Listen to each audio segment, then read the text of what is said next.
शुरुआत के बाद बेहतरीन रिकवरी, बिल्कुल कली की तरह बाजार निचले स्तरों से रिकवर होकर दिन की ऊंचाइयों पर ट्रेड करते हुए दिख रहे हैं। वायदा कारोबार में निफ्टी की है आज हफ्ते की एक्सपायरी, एक्शन रहेगा बचे हुए 1.5 घंटे में भरपूर। स्वागत है आप सबका फाइनल ट्रेड में। नमस्कार, मैं हूं अनिल सिंह। और नमस्कार, मैं हूं दीपांशु भंडारी। एक्चुअली हो जाइए तैयार, एक्सपायरी वाले दिन और एक्सपायरी टाइप की मूव्स यानी वीकली एक्सपायरी है, बट नॉनदलेस मजा आ रहा है इस समय बाजार में। और जैसा अनिल जी आप कह रहे थे, कल हल्का होने के बाद बैंक निफ्टी एक्शन में आ गया है। मिड कैप स्मॉल कैप को तो किसी चीज का फर्क पड़ता नहीं, अपनी चाल में चले हुए हैं और बाकी शेयर्स का भी सपोर्ट है। तो पहले इस समय की बड़ी बातें बताइए, फिर बात करते हैं इस पर। बड़ी बात यही है कि कमजोर खुलने के बाद या यूं सुस्त खुलने के बाद कह सकते हैं, कमजोर भी गलत होगा। सुस्त खुलने के बाद थोड़ी कमजोरी और कमजोरी के बाद निचले स्तरों से रिकवर करके बाजार लोअर लेवल से लगभग 100 पॉइंट ऊपर आ चुके हैं। निफ्टी पर लगभग 50 पॉइंट ऊपर इस वक्त हैं हम। बैंक निफ्टी पर लगभग 160 अंकों की तेजी है, लेकिन लोअर लेवल से अगर आप देखें तो बहुत ही स्मार्ट रिकवरी आती है दिखी। करीबन 200 पॉइंट की रिकवरी आपको बैंक निफ्टी में भी इस वक्त नजर आएगी। सेंसेक्स आपका 140 अंक ऊपर है और आज फिर से कल की वीकली एक्सपायरी के बाद बैंक निफ्टी हल्का होकर रिकवरी को लीड करता हुआ नजर आ रहा है, जिसकी उम्मीद सुबह से थी कि निफ्टी थोड़ा सा ओवरबॉट है, लेकिन बैंक निफ्टी बिल्कुल हल्का हो चुका है, पोजीशन काफ़ी कम है। ये फ़र्क है। अब आपको वीकली एक्सपायरी जब चेंज होती हुई दिख रही है, ये देखने को मिला है। बड़ी बातों में मिड कैप और स्मॉल कैप इंडेक्स नए लाइफ हाई पर हैं। लगातार रिकॉर्ड बनने का सिलसिला बरकरार है। एफएमसीजी और मेटल इंडेक्स में थोड़ा दबाव है, लेकिन बाकी इंडेक्स काफ़ी मजबूती के साथ आगे बढ़ते दिख रहे हैं। और डाउ फ्यूचर्स करीब 50 पॉइंट रिकवर होते हुए दिखे। सुस्ती से थोड़े रिकवरी के आसार यहाँ पर बनते हुए इस वक्त आपको नजर आएंगे। बिल्कुल, तो बढ़िया एक्शन है बाजार में। सर थोड़ा बताएं, एक तो जो बैंक निफ्टी हल्के होने की आपने बात कही, वो हमें क्लियरली स्क्रीन पर प्ले आउट होते हुए दिख रहा है। मिड और स्मॉल कैप प्ले आउट होते दिख रहा है। और कुछ जो रिसेंट पीएसयू ट्रेडर फेवरेट है, कोल इंडिया आपका हो गया, बीएचईएल हो गया, कोचिन शिपयार्ड 20% के अपर सर्किट पर है। चल क्या रहा है सर बाजार में? फोग। अब तो मुझसे ज्यादा तो यही चल गए। दीप, ऐसा है कि निफ्टी की, बैंक निफ्टी की अंतरात्मा जाग चुकी है। हाँ। मतलब है ना, वो कई बार क्या होता है कि अब बहुत कोई अच्छे मजबूत आदमी को छोटे छोटे बच्चे रोज आके चिढ़ा के जाए ना, तो फिर एक दिन है ना उसका अंदर का वो जाग ही जाता है कि मैं भी कुछ हूँ। This is the kind of move what you have seen in bank Nifty and Nifty पिछले 2 दिनों से, कल भी आज भी। सारे फिगर्स फैक्ट्स आप देखेंगे तो आपको लगेगा बढ़ने का कोई खास कारण है नहीं, लेकिन यही खूबसूरती है, यही ताकत और यही तेजी के मार्केट का एक टेक्सचर है कि बाजार आपको बिना किसी पॉजिटिव ट्रिगर के भी मजबूत होता दिख रहा है।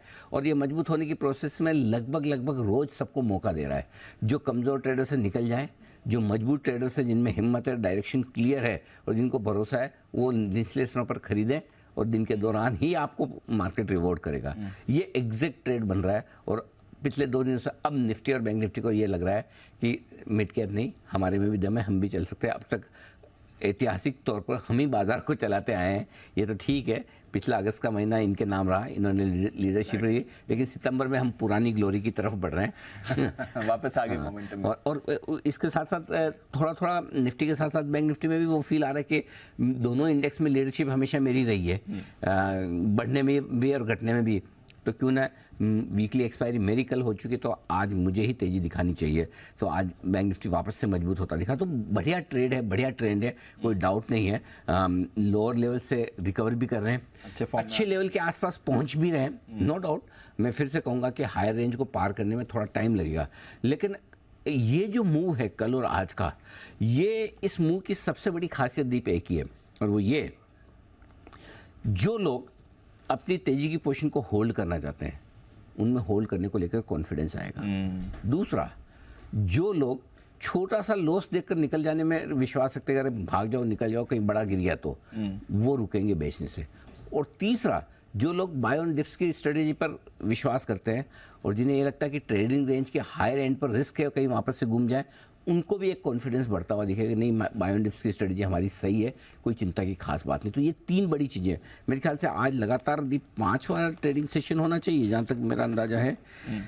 1 2 3 4 5 5वां ट्रेडिंग सेशन है जब निफ्टी पिछले दिन के मुकाबले में आज हायर हाई बनाएगा। कल हमारा हाई 19,636 था, अभी 666 पे ऑलरेडी आप पहुंच चुके हैं जी। सो आई थिंक हायर हाइज बनाने का सिलसिला निफ्टी में चल रहा है, बढ़िया मजबूती के साथ आप बढ़ रहे हैं, सो नो कंप्लेंट्स। मतलब कंप्लेंट्स की तो बात ही दूर है, अगर आप इससे बढ़िया मार्केट सोच रहे हैं तो फिर आप और ऑप्टिमिस्टिक हैं, फिर इक्विटी मार्केट तो ऐसे तो काम नहीं करता, ये तो मतलब जरूरत से ज़्यादा बढ़िया मार्केट है। बिल्कुल सर। तो बैक टू बैक 2 दिन 200 पॉइंट डाउ गिर रहा है और आप उसे अफेक्ट नहीं हो वही बोल रहा हूँ, डॉलर इंडेक्स आपका ऊपर है, क्रूड ऊपर है, बॉन्ड डील्स ऊपर हैं, एफआईज की बिकवाली है, बढ़ने का कोई कारण तो बताओ। कोई कारण नहीं। एक सिर्फ बैंक निफ्टी में थोड़ा सा आपका ओवर सोल्ड या हल्का बैंक निफ्टी है वही एक कारण है, ऐसा वो भी मतलब नहीं गिरने का कारण है जी। लेकिन 200 पॉइंट ऊपर। Who knows? मैं एक सुबह जिस चीज़ की हम बात करते हैं आई थिंक वो चीज़ प्ले आउट होते हुए दिख रही थी। मिड कैप स्मॉल कैप शेयरों में बिकवाली नहीं है, लेकिन जो नया पैसा आ रहा है आई थिंक लोकल फंड्स का नया पैसा अब थोड़ा दिख रहा है कि लार्ज कैप्स की तरफ डाइवर्ट हो रहा है और इसलिए लार्ज कैप्स होल्ड करने की कोशिश कर रहे हैं। और मेरे ख्याल से एफआईज का फ्लोज भी थोड़ा सा कम हो सकता है सेलिंग की तरफ लार्ज कैप्स में, क्योंकि अगर उन्हें पता है कि अगर लोकल फंड्स आकर खरीदने को तैयार है तो मैं बेचने की हड़बड़ी जल्दबाजी क्यों करूं। देखो मुझे बेचने की जल्दी तब होगी जैसा आप 3 जने बैठे हैं, आप तीनों को भी बेचना है और मुझे भी बेचना है, तो मैं पहले बेच दूं, फिर पहले बेच दो, है ना। लेकिन जब आप मुझे पता है कि आप तीनों लेने को तैयार है और मुझे बेचना है तो अच्छा 3 ले रहे हैं ना, मैं आराम से बेचूं ना, जल्दी क्या है। तो वो रुक के बेचने वाली जो थॉट प्रोसेस है वो एफआईज में आ सकती है। और दूसरा एक चीज़ और है जिसकी वजह से भी थोड़ी एफआईज की बिकवाली, काफ़ी लोग ये मान के चल रहे थे भाई कि करेंसी आपकी अब है ना 83 होगी तो 85 भी हो जाएगी, 88 भी हो जाएगी, 90 भी हो जाएगी, लेवल ऐसे आते हैं जैसे करेंसी ना हो क्रूड हो ठीक है ना। तो वो भी लोगों को बहुत बड़ा डर है कि करेंसी इतनी खराब हो जाएगी, ये हो जाएगी। सो आई थिंक थोड़ा सा शॉर्ट टर्म में आपको हमारे ट्रिगर्स में एफआईज के बिकवाली और खरीदारी के फिगर प्लस करेंसी का मूवमेंट दोनों को साथ मिला के देख लेना है। अगर करेंसी आपकी और कमज़ोर नहीं हो रही है, ठीक है ना, और अगर आपकी एफआईज की बिकवाली थोड़ी सी रुकती नजर आई तो मार्केट और चढ़ जाएंगे। अच्छा, ये कॉम्बिनेशन दोनों बना के देखिएगा अपने। हाँ, जो चीज़ें बदल रही है, जो नए ट्रिगर्स बन रहे हैं वो अपने को जानना समझना जरूरी है। सो करेंसी प्लस एफआईज की सेल फिगर या बाय फिगर जो भी हो, मतलब एफआईज का फिगर प्लस करेंसी के मुंह को मिला, अगर करेंसी यही 85 हो गई तो आपको टिकना मुश्किल होगा। और साथ में अगर रोज 2-2.5 हज़ार करोड़ का कैश में 2-2.5 हज़ार करोड़ फ्यूचर्स में बेचे तो मुश्किल हो जाएगा। तो आई थिंक एक प्रॉपर सेटअप बढ़िया बन रहा है जिसमें थोड़े से ऊपर जाने की जगह कुल मिला के क्रेडिट मार्केट को है। सारे खराब संकेतों के बीच में जब स्क्रीन पर तेजी बनती है वो क्वालिटी ही अलग होती है और वो कॉन्फिडेंस ही अलग देती है। वो कॉन्फिडेंस कल था, आज लगातार दूसरे दिन अगर सेम सिचुएशन, सेम चार्ट है कल वाला जो आज बन रहा है, फर्क इतना ही कल थोड़े ज्यादा गिरे थे, आज थोड़े कम गिरे, बिल्कुल सेम चार्ट है, तो वो कॉन्फिडेंस बढ़ाने वाला है। चलिए बढ़िया, तो कॉन्फिडेंस बढ़ाने वाले संकेत आ रहे हैं और स्टॉक्स में तो जबरदस्त एक्शन है ही। आइए फिर एक्सपर्ट से भी करेंगे बातचीत, लेंगे उनकी राय। और नुपुर हमारे साथ तैयार और साथ ही खबरें बताने के लिए। कुशल, गुड आफ्टरनून, बताएं इवेंट्स ट्रिगर्स कौन से इंपॉर्टेंट है? गुड आफ्टरनून दीप। इवेंट्स के लिहाज से टाटा मोटर्स आज 2023 की जो नई नेक्सॉन ईवी है उसका फेसलिफ्ट आज होता हुआ दिखेगा, तो उस पर हमें ध्यान रखना है। साथ ही जो दूसरी तिमाही का जीडीपी आंकड़ा यूरोप का वो भी आपके सामने आएगा। जहां तक कल का सवाल है, यूनिकेम लैब्स यहाँ पर ओपन ऑफर जो इप्का लैब्स ने दिया था वो बंद हो जाएगा। 28 अगस्त को ये खुला था। साथ ही यूएस प्रेसिडेंट जो बाइडेन साहब और हमारे प्रधानमंत्री मोदी जी, उनकी बायलैटरल मीटिंग आज नई दिल्ली में कल नई दिल्ली में होने वाली है G20 समिट के दौरान। अब आप देखिए आईपीओ के लिहाज से जुपिटर लाइफ यहाँ पर इसका आईपीओ बंद होता हुआ दिखेगा। 6 तारीख को इसका आईपीओ खुला था। कुल मिलाकर इशू साइज लगभग 870 करोड़ रुपए का था। ईएमएस इसका आईपीओ खुलेगा 8 तारीख यानी कि कल के दिन में। 12 तारीख तक ये खुला हुआ रहेगा और इशू साइज यहाँ पर 321 करोड़ रुपए का है। ओएफएस यहाँ पर 175 करोड़ रुपए का रखा गया है। एक्स डिविडेंड रेट करेंगे GIC, Sharda energy and minerals और साथ ही इन्होंने जो स्पेशल डिविडेंड दिया था वो भी यहाँ पर एडजस्ट होगा। ग्लोबल इवेंट के लिहाज से जापान का जो दूसरी तिमाही का जीडीपी आंकड़ा है वो भी आपके सामने आएगा। और अंत में 9 सितंबर शनिवार यहाँ पर जो G20 समिट है ये शुरू हो जाएगा। 9 और 10 तारीख को ये G20 समिट होने वाला है नई दिल्ली में। SBFC फाइनेंस है, इनका एंकर इन्वेस्टर्स का जो 30 दिनों का लॉक इन है वो भी खत्म होता हुआ दिखेगा। तो ये भी एक अपडेट, ये जो नया आईपीओ आया था उसके लिए। ओके, तो ये हैं आपके लिए सारे के सारे इवेंट्स और ट्रिगर्स। नुपुर, गुड आफ्टरनून, बताएं कौन सी खबरें हैं आज के लिए?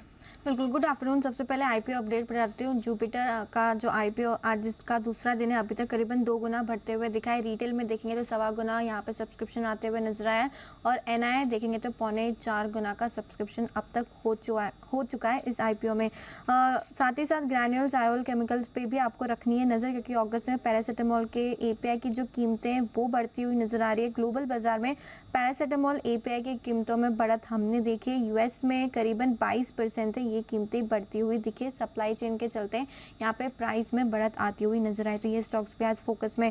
ब्लूमबर्ग के हवाले से खबर आती हुई दिखी है, फर्टिलाइजर कंपनियां रडार पर रहेगी, क्योंकि चाइना में जो फर्टिलाइजर कंपनियां हैं उनको आदेश मिला है कि जो यूरिया का एक्सपोर्ट है उस पर रोक लगा दी गई है, जिसके चलते आज फर्टिलाइजर स्टॉक्स भी फोकस में। और अरविंदो फार्मा पर रखिए नजर, क्योंकि यूएसएफडी ने तेलंगाना यूनिट को वॉलंटरी एक्शन इंडिकेटेड कैटेगरी में रखा है। तेलंगाना प्लांट की जो 14 से 21 जुलाई के बीच जांच हुई थी, उसके बाद यूएसएफडी की तरफ से अपडेट आते हुए दिखा है। क्रॉम्पटन कंज्यूमर के लिए पॉजिटिव न्यूज़ है। कंपनी को 538 सोलर पंप के लिए ऑर्डर मिलता हुआ नजर आया है। ऑर्डर की जो साइज़ है वो करीबन 25 करोड़ के आसपास के, तो पॉजिटिव न्यूज़ है क्रॉम्पटन कंज्यूमर के लिए भी। नज़ारा टेक्नोलॉजी भी फोकस में, क्योंकि प्रेफरेंशियल बेसिस पे company SBI multi cap fund साथ ही साथ म्यूचुअल फंड को 714 के भाव पर शेयर्स जारी करने वाली है, तो ये स्टॉक भी फोकस में रहेगा। एचसीएल टेक, जहाँ पे सीमेंस से मल्टी ईयर ऑर्डर कंपनी को मिलता हुआ नजर आया है, डिजिटल ट्रांसफॉर्मेशन से ये जुड़ा ऑर्डर है, तो एचसीएल टेक भी आज फोकस में। यूनाइटेड ब्रूअरीज बड़ा जंप स्टॉक पर आते हुए दिखा है, क्योंकि विवेक गुप्ता साहब नए एमडी सीईओ होंगे। 5 साल के लिए इन्हें अपॉइंट किया गया है। 25 सितंबर से इनकी नियुक्ति प्रभावी हो जाएगी। ब्लॉक डील में आपको नजर रखनी है जोमेटो, करीबन 12 लाख शेयर्स के यहाँ पे सौदे होते हुए नजर आए। आईआरएफसी जहाँ पे 19 लाख शेयर्स की इक्विटी एक्सचेंज हुई है सुबह से। बीएल यहाँ पे भी 13 लाख शेयर्स के कई सौदे हुए सुबह से। और लास्ट में अनुपम रसायन, जहाँ पे खबर है यहाँ पे जो 11 सितंबर से गौरव अग्रवाल साहब है वो सीईओ बन जाएंगे, तो ये सारे के सारे स्टॉक्स आज फोकस में। ओके, ढेर सारे स्टॉक्स एक्शन में, बड़े बड़े सौदे और बड़ी बड़ी खबरें ऊपर लेकर आई हैं, और कुशल भी लेकर आए। कुशल, नेक्स्ट मैच कब है? एशिया कप को? अच्छा, बहुत दिनों से छुट्टियों पे थे क्या आप? मतलब इंडिया नेपाल का हुआ था लास्ट 4 तारीख को। That is past. चलिए, बढ़िया। तो ढेर सारा एक्शन आपके लिए मार्केट में है, और कुशल यही करें आपको इनडायरेक्टली कि फोकस मार्केट पे करें। क्रिकेट में तो चलता रहता है, नेपाल से जीत के भी क्या हो गया ऐसा। ओके, वागले साहब के लिए वीकेंड कुछ होने वाला है? कुशल ट्रैक नहीं करा है, इसलिए मैं बोल रहा हूँ, मेरे को कोई बात नहीं लगता। कुशल कुछ और प्लान्स होंगे, लेकर आएंगे। ओके, आइए वागले साहब के लिए बिल्कुल वागले का वंडर।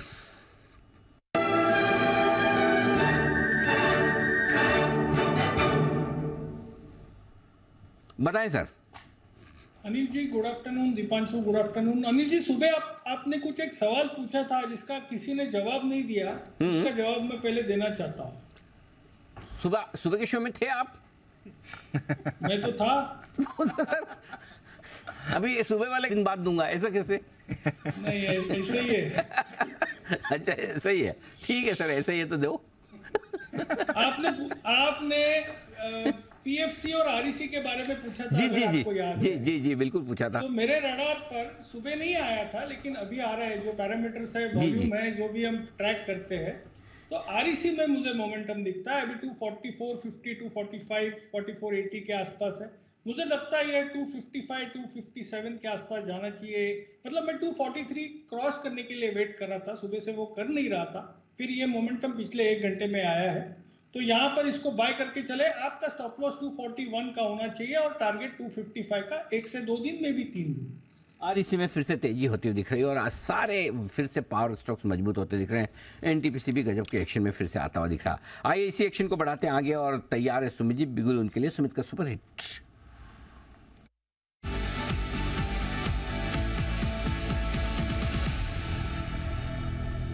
सुमित जी बताएं सर। गुड आफ्टरनून अनिल जी। अनिल जी, पावर सेक्टर के अंदर मोमेंटम है, तो जो स्टॉक अभी मेरे रडार पे आया है उसका भाव चल रहा है 264 रुपया, 265 रुपया, 264, 265 का अभी भाव है। स्टॉक का नाम है टाटा पावर। टाटा पावर के अंदर अनिल जी ब्रेकआउट है। ये स्टॉक पिछले 3 दिनों के हाई ब्रेक कर रहा है, और स्टॉक के अंदर यहाँ बड़ा मूव आने को तैयार है। स्टॉक तेजी के ट्रेंड में है, छोटा मोटा बीच में डिप आता है, डिप के बाद वापस से शार्प रिवर्सल आता है। तो आज का जो कैंडल हो रहा है वो बहुत स्ट्रॉन्ग फॉर्म हो रहा है और ब्रेकआउट वाला कैंडल है। यहाँ पे खरीदारी करें, जिन्होंने ले रखा है वो लोग होल्ड करें, क्योंकि ये स्टॉक एक अच्छी तेजी हम बहुत नीचे के लेवल से रिकमेंड करते हुए भी आ रहे हैं। 255, 256 ये स्टॉक का नीचे में सपोर्ट है, तो 256 के नीचे का स्टॉप लॉस लगा के टाटा पावर में खरीदारी करके चलने का सलाह रहेगा। ऊपर में पहला टारगेट 275 रुपए का, दूसरा टारगेट 280 रुपए का। 4-5 दिनों के लिए खरीदारी करें 256 के स्टॉप लॉस से 275, 280 के टारगेट्स के लिए। के तो सुमित जी को पसंद है टाटा पावर।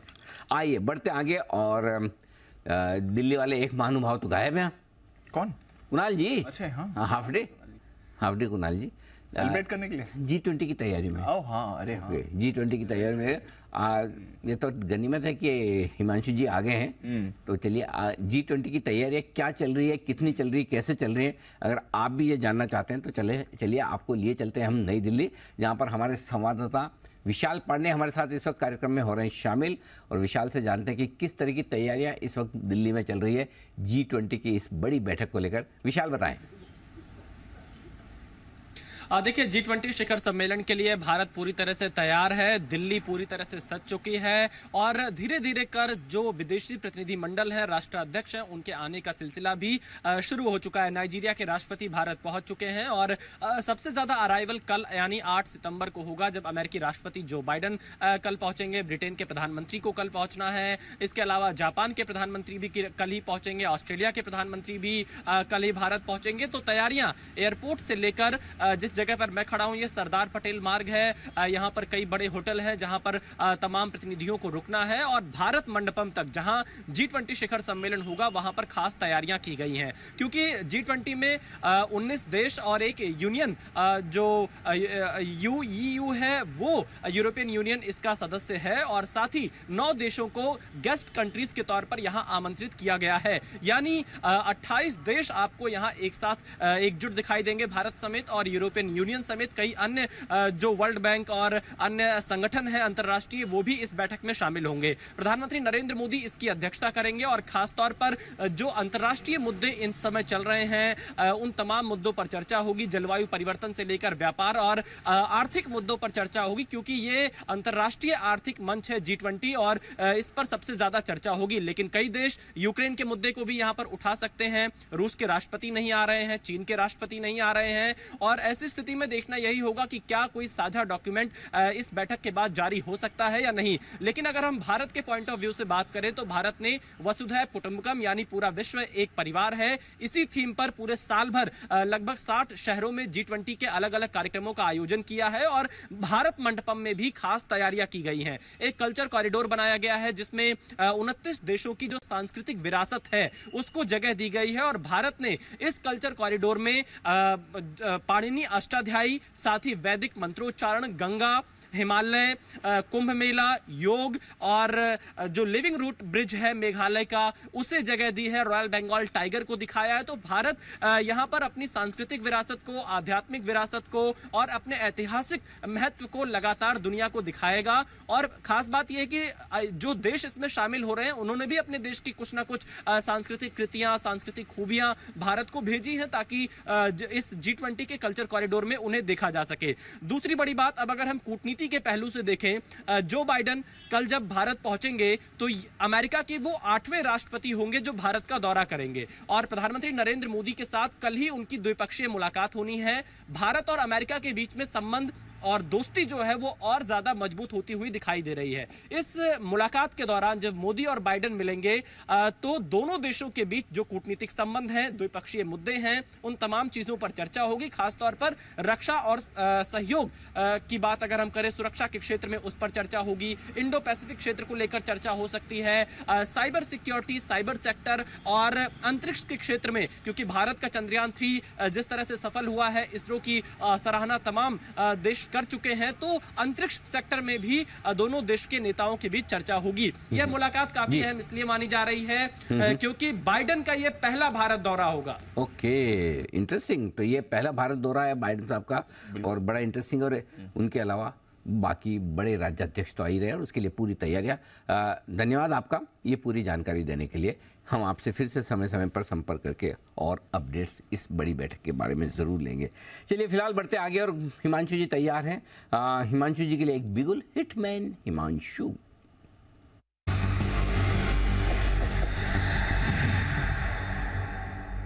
हिमांशु जी फरमाएं। Anil ji good afternoon. Bank Nifty में एक अच्छी रिकवरी लोअर लेवल से देखने को मिली है और मुझे लगता है कि एचडीएफसी बैंक यहाँ से थोड़ी रिकवरी अटेम्प्ट कर सकता है, तो 1600 के स्ट्राइक की कॉल ऑप्शन खरीदेंगे। 26 साढ़े 26 रुपए के आसपास के लेवल्स हैं, यहाँ पर स्टॉप लॉस मेंटेन करेंगे हम 22 रुपए के नीचे का।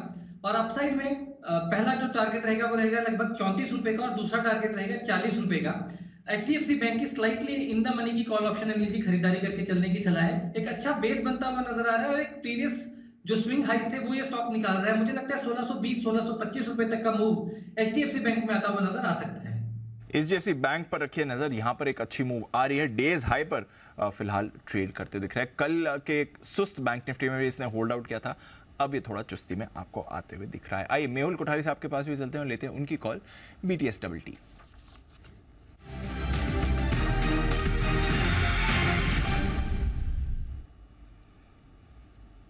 गुड आफ्टरनून मेहुल जी, बताएं sir. Good afternoon Deepanshu ji, good afternoon Anil ji. एक अपडेट ही पहले, पिछले वीक हमने एसपीएल में सारे केमिकल स्टॉक्स कवर किए थे और 10 की कमाई में भी एक chemical stock Lakshmi chemical cover किया था, उसमें लक्ष्मी केमिकल का टारगेट आ गया। आज का जो मेरा पिक है वो पिछली बार जो मैंने एसपीएल में कवर किया था वही है, that is Bodal chemical. Bodal chemical हमने 90 पे 80 पे कवर किया था, 92 है। यहाँ पर फ्रेश बाइंग की जा सकती है 92 के भाव पर। छोटा सा रिवाइज स्टॉप लॉस है यहाँ पर 88 का। टारगेट हमारा सेम रहेगा 100 का, जो कि हमने एसपीएल में कवर किया था 80 रुपीज पर। बोडल केमिकल, इस पर करनी है आपको खरीदारी, ये काउंटर भी एक्शन में आते हुए दिख सकता है। केमिकल्स और उससे जुड़े स्टॉक्स तो वैसे भी हम देख रहे हैं पिछले कुछ दिनों से आपके रेडार पर रहे ही हैं, बट आज मूव आपको थोड़े पावर स्टॉक्स में आती हुई दिख रही है। छोटे पावर स्टॉक्स भी हैं जहां पर आपको थोड़ा अच्छा एक्शन बनते हुए दिख रहा है, तो इस स्पेस पर भी रखिएगा नजर। By the way, Cochin shipyard ने 20% का सर्किट छू लिया है, जबरदस्त एक्शन है। आज सुबह कुणाल जी की पिक थी, सारे टारगेट्स तो सुबह ही हिट हो गए थे, उसके बाद भी अब देखिए और बड़ी मूव आती हुई दिख रही है। मजगांव डॉक भी अच्छे मूवमेंट में है, 8.5% ऊपर ये काउंटर ट्रेड कर रहा है। बट जी शिपिंग, इस पर रखिए नजर, शिपिंग कॉर्पोरेशन, इस पर रखिए नजर।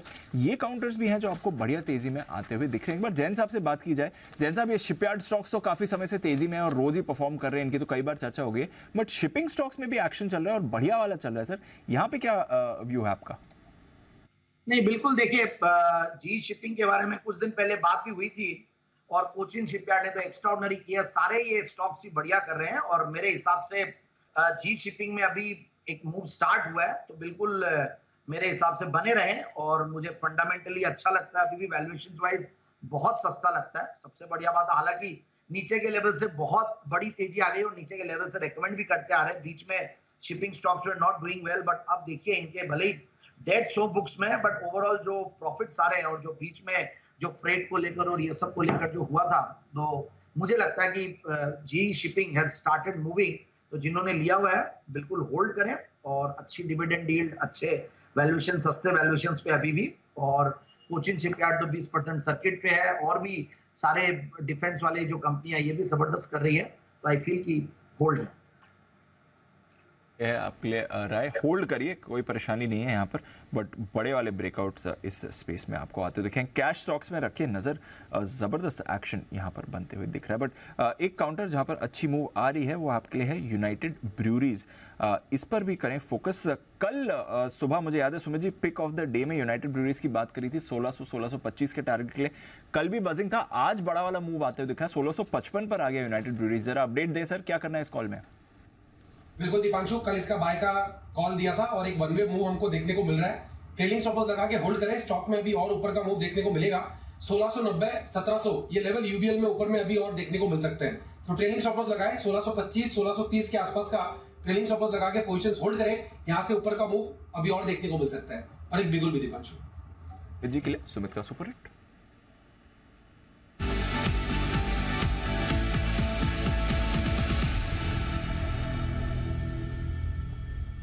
बताया सर। का अभी भाव चल रहा है 528 529 528 529 ये स्टॉक का अभी भाव चल रहा है। स्टॉक का नाम है डीएलएफ। डीएलएफ के अंदर बहुत बढ़िया ब्रेकआउट है, कंटिन्यूस अपट्रेंड के अंदर चल रहा है। बीच में इसमें थोड़ा सा साइडवेज मूव आया था लास्ट 1-2 महीनों के अंदर, वो साइडवेज मूव का भी ब्रेकआउट है और पिछले 7 दिनों से स्टॉक कंटिन्यूसली ऊपर का मूव दिखा रहा है। आज भी ये एक तेजी का कैंडल फॉर्म कर रहा है जिसमें परसों का हाई भी ब्रेक कर दिया है। डीएलएफ मेरे को लग रहा है कि यहाँ से एक बड़ा मूव ऊपर की तरफ दिखाने को तैयार है। इसके अंदर पोजिशनली तो बहुत बड़ा मूव देखने को मिलेगा, लेकिन फिलहाल ट्रेडिंग का अगर टारगेट का बात करेंगे 540 550 ये immediate short term trading target है। नीचे में 518 520 ये इसका सपोर्ट बनेगा, तो 520 के नीचे का स्टॉप लॉस लगा के डीएलएफ में खरीदारी करें। Immediate short term trading target 540 रुपया 550 रुपए का 550 रुपया। जिस तरह का ये कैंडल फॉर्म हो रहा है और जिस तरह का ब्रेकआउट है, इसके 600 प्लस के टारगेट लॉन्ग टर्म में बनेंगे और बहुत जल्दी आएंगे। फिलहाल 550 तक के टारगेट्स के लिए खरीदारी करें डीएलएफ। 550 तक के टारगेट के लिए खरीदारी करें डीएलएफ पर, और हर लेवल पर हम इस पे मूव देख रहे हैं। बट मुझे याद है अनिल जी, कुछ दिन पहले बात हुई थी 525 का आईपीओ प्राइस इसने क्रॉस किया था, तब आपने बोला था अब इसकी जो कैचअप पूरा हुआ है, अब तो रैली शुरू होगी। आपने तारीफ भी की थी मेरी मेमोरी की कि 2007 में जून 15 साल पहले जो इशू आया था 525 रुपए में, अब जाके वापस 525 लंबे समय के बाद 525 के पार वापस निकला उस इशू प्राइस को, और उस समय थोड़ा सा नीचे आया भी वापस, थोड़ा कंसोलिडेशन किया, 518-20 तक आया है और वापस आज जो निकला है। तो कहाँ है सुमित जी, कहाँ है सुमित जी? मैं तन और मन से सुमित जी के साथ में हूँ। धन की व्यवस्था सुमित जी आप अपनी स्वयं करें। ठीक है, मैं तन और मन से साथ में हूँ आपके। बिल्कुल ये ऐसा स्टॉक है दीप जिसको पोर्टफोलियो में रखना चाहिए, जिनको दिग्गज शेयर चाहिए पोर्टफोलियो में। 250-250 रुपये से हम लगातार बुलिश हैं और 750-800 रुपये के टारगेट हैं, आपने दिए थे तब भी थे, आज भी है, तब भी रहेंगे। हो सकता है उसके नज़दीक पहुँचे हम टारगेट रिवाइज कर लें, वो हम कर सकते हैं, लेकिन अभी तक वो हैं। और रियल एस्टेट में जो तेज़ी चल रही है और जो तेज़ी बन रही है, और आज मैं एक रिपोर्ट पढ़ रहा था, कहाँ रिपोर्ट आई थी वो, कि उसमें ये बताया गया कि अगले साल पूरी दुनिया में प्रॉपर्टी के दाम अगर सबसे ज़्यादा कहीं बढ़ेंगे तो इंडिया में बढ़ेंगे। तो मतलब इस तरह का माहौल अभी तक है। रजिस्ट्रेशंस देख लीजिए, प्री सेल्स देख लीजिए, सो ये तो आपको बेचना ही नहीं है, ये तो नहीं बेचना ना। बाय द वे इसमें आपके 2 टारगेट्स आ गए, आपने थ्रू द ईयर रिकमेंड किया, वेल्थ क्रिएशन में भी था, अभी लास्ट ट्रेडिंग पिक्स के तौर पे भी मैंने शायद ब्रेकआउट पे दिया था, बिल्कुल दिया था। पिक ऑफ द ईयर में भी था, 378 का लेवल था 2 जनवरी साल की शुरुआत में जब रेकमेंड किया था। 450 और 525 के टारगेट और फिर 600 तक के टारगेट दिए थे। तो 2 टारगेट उसमें से आ भी गए जो पिक ऑफ द ईयर के भी दिए थे। वैसे तो आप कह रहे हैं 800 तक के होल्ड करना है, वो तो अलग बात है, बट बिल्कुल जो स्टार्ट ऑफ द ईयर के टारगेट दिए थे वो भी आ गए। बिल्कुल, और दीपो आ भी गए, टारगेट आ गए, तो भी कोई मुहर मत लगाइए। अच्छा, क्योंकि बेचना ही नहीं है, मुहर बेचना ही, वो तो एग्जिट कॉल ही नहीं है, तो फिर मुहर क्यों लगवानी? आगे होंगे, कोई फर्क नहीं पड़ता। बहुत सारे टारगेट नहीं भी आते हैं, लेकिन जो आगे हैं और जिन पे बड़ा व्यू है, आप आराम से होल्ड करिए, बेचने का सोचे भी ना। बाकी आगे वैसे भी जिम्मेदारी तो ले ली ना सुमित जी ने। आगे सुमित जी आपने क्या टारगेट दिया आज इसके? 540 और 550 ये इमीडिएट टारगेट है, पोजीशन टारगेट इसके 600 के आएंगे। हाँ, वो तो अभी मैंने इतना बुलिश बोला था, आपको टारगेट 600 वाला, नहीं तो मैं 540-50 में बोलता बस। चलिए चलिए, सुमित जी की तरफ से बड़े बड़े टारगेट। आइए कुछ टारगेट्स वागले साहब भी रहना चाहते हैं बिगुल के बाद।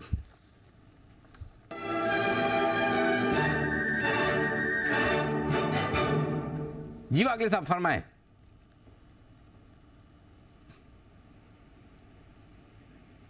वागले साहब आपका नंबर आ चुका है, अब आप बोल सकते हैं सर।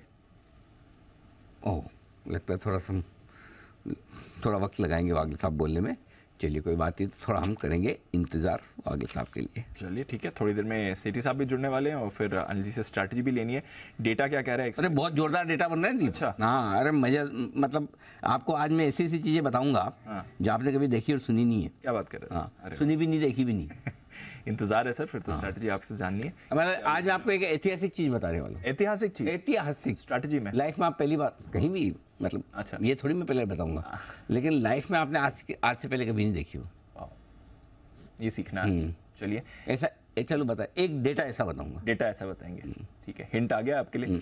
और थोड़ी देर में अनिल जी से जानेंगे भी कि क्या व्यू बन रहा है उनका। तब तक कुछ और काउंटर्स जहां पर मूव आ रही है, आईजीएल पर रखिए नज़र, यहाँ पर एक ब्रेकआउट आपको आते हुए दिख रहा है, और दीपक नाइट्राइट इस पर भी रखिए नज़र, यहाँ पर भी आपको एक मूव आ रही है। बट बंधन बैंक, इस पर एक इंटरेस्टिंग मूव आती हुई दिखिए जरा। बंधन बैंक का भी चार्ट पुल अप करिए, 0.25% ऊपर है।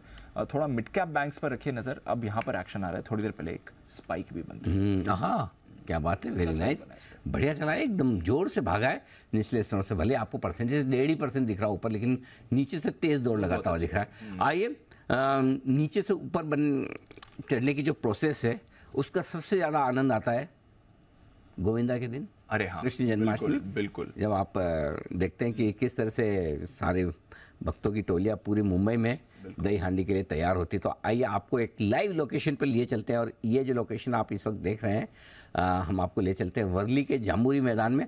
जी मीडिया संवाददाता सागर कुलकर्णी हमारे साथ कार्यक्रम में हो रहे हैं शामिल, और सागर हमें जरा वहाँ का ताज़ा हाल बताएंगे। दही हांडी को लेकर युवकों में कितना उत्साह है, किस तरह की तैयारियाँ चल रही है और क्या कुछ होने वाला है। सागर बताएं।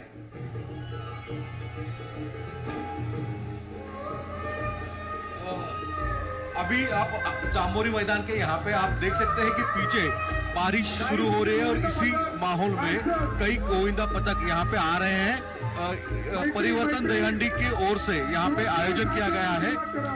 अभी महाराष्ट्र की जो सांस्कृतिक कला है लावनी, उसका भी यहाँ पे आयोजन किया गया है। अलग अलग से गाने जो है उस पर थिरकते लड़के दिख रहे हैं। गोविंदा यहाँ पे लगभग अभी तक 100 से ज्यादा गोविंदा पथक यहाँ पे आए थे जिन्होंने थर लगाए हैं, और बारिश की वजह से और एक माहौल अच्छा हुआ है। पिछले कई दिनों से मुंबई में बारिश नहीं थी, लेकिन कृष्ण जन्माष्टमी के दिन ही बराबर बारिश शुरू हुई है। इस वजह से जो यहाँ का माहौल है वो बहुत ही उत्साहपूर्ण है। अलग अलग स्तर के आप यहाँ पे सामने देख रहे होंगे, तो जो गोविंदा है वो यहाँ पे थर लगा रहे हैं, और अलग अलग पारितोषिक जो है, जो प्राइस है वहाँ पे डिस्ट्रीब्यूशन किया जा रहा है। मुंबई में अलग अलग जगह पे ऐसा माहौल दिख रहा है। आज मुंबई में भी बारिश हर तरफ दिख रही है, उसी तरह से माहौल यहाँ पे गोविंदा में दिखाई दे रहा है सर। बिल्कुल, तो जबरदस्त माहौल इस वक्त है मुंबई में। लगभग हर कोने में, हर इलाके में आप इसी तरह का माहौल देख सकते हैं। जबरदस्त बारिश आज सुबह से, और इस तेज बारिश के बीच में भी जो गोविंदा पथक के जो गोविंदा हैं उनका उत्साह किसी तरह से कम होता नजर नहीं आ रहा है। तस्वीरें देखिए, दीप देखिए, कितनी बड़ी बड़ी एकदम फ्लोर्स बन रहे हैं और जबरदस्त एक्शन होता हुआ दिख रहा है। बढ़िया, कमाल है मतलब, है? और भीड़ देखिए आप, भीड़ तो गजब। तो ये है पूरा का पूरा बड़ा माहौल बनता हुआ दही हांडी का। अटेम्प्ट कर रहे हैं। ओह माय गॉड, कितना है, मतलब बड़ा खतरे वाला काम है एकदम। वाला काम था। हिम्मत चाहिए, एकदम डेडिकेशन, पैशन, और आपका क्या कहना चाहिए, वो कंसंट्रेशन, बिल्कुल बैलेंस है, बैलेंस बना के। और ऊपर से आसपास के लोग पानी भी फेंकते हैं। हाँ, पानी भी फेंकते हैं। हाँ, अगर पहुंचा पाए तो कोशिश पूरी होती है। तो बिल्कुल, तो ये है आपके लिए दही हांडी का कार्यक्रम, एंजॉय कीजिए। बिल्कुल, आइए। शेट्टी साहब भी बस जुड़ने वाले हैं सर? शेट्टी साहब तो जुड़ गए होंगे, नहीं जुड़े हैं तो फिर मैं तैयार हूँ। तो चलो मैं तैयार हूँ शेट्टी साहब। हाँ बिल्कुल, मैं इंटरेस्टिंग भी आपको बताना है। Yes, every day. आइए लेते हैं अंजी की स्ट्रैटेजी।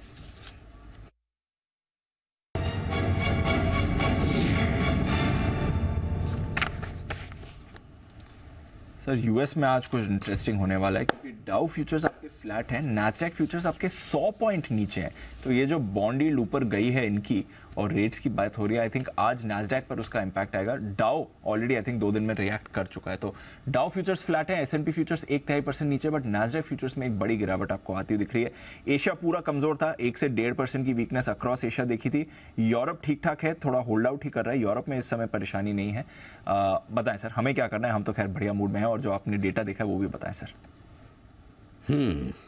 दीप, हम सबसे इम्पोर्टेंट लेवल इस वक्त का जो है वहीं पर आप पहुंचे हैं, और वो है 19,700। ओके, क्यों है इम्पोर्टेंट?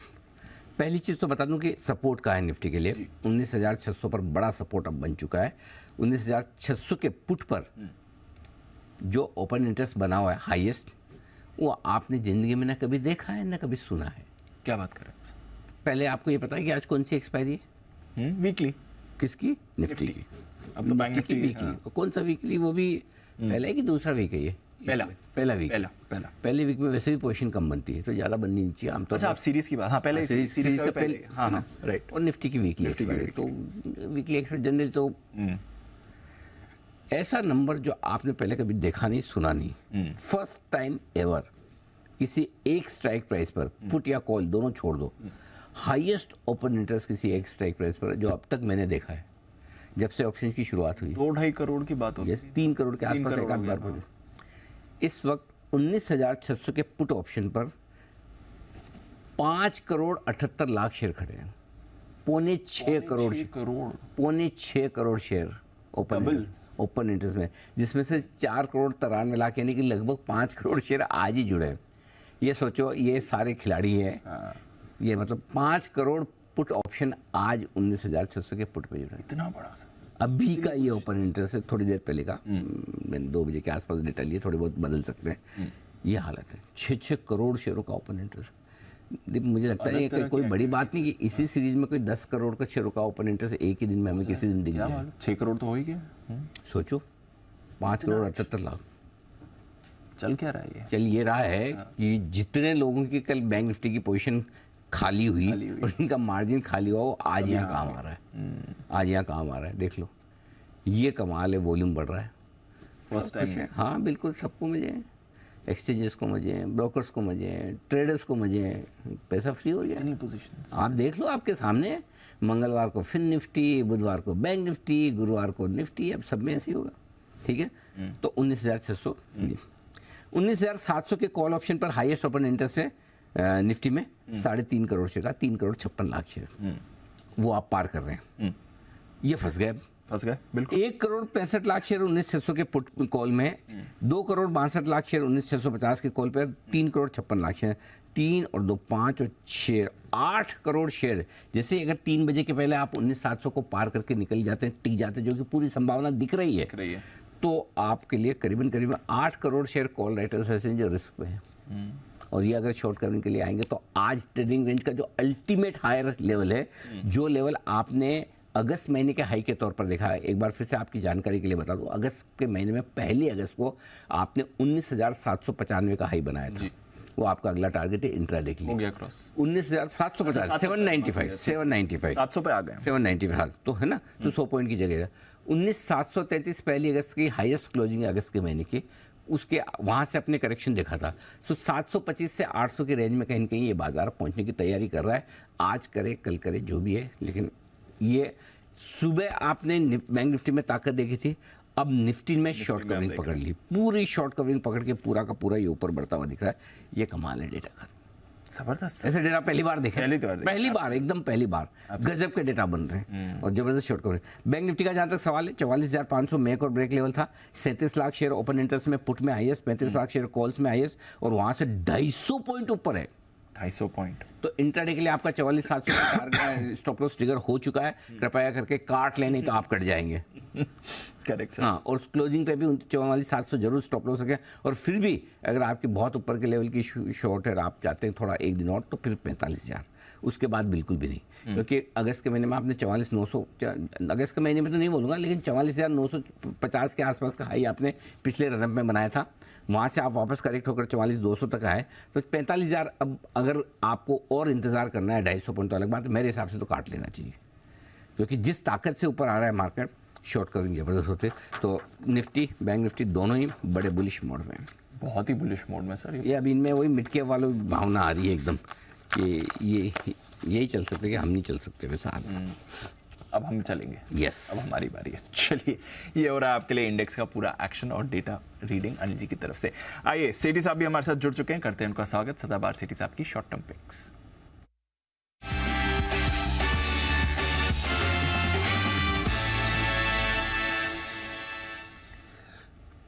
स्वागत है आपका सेठी साहब। सुप्रभात नहीं, गुड आफ्टरनून को हिंदी में क्या कहेंगे?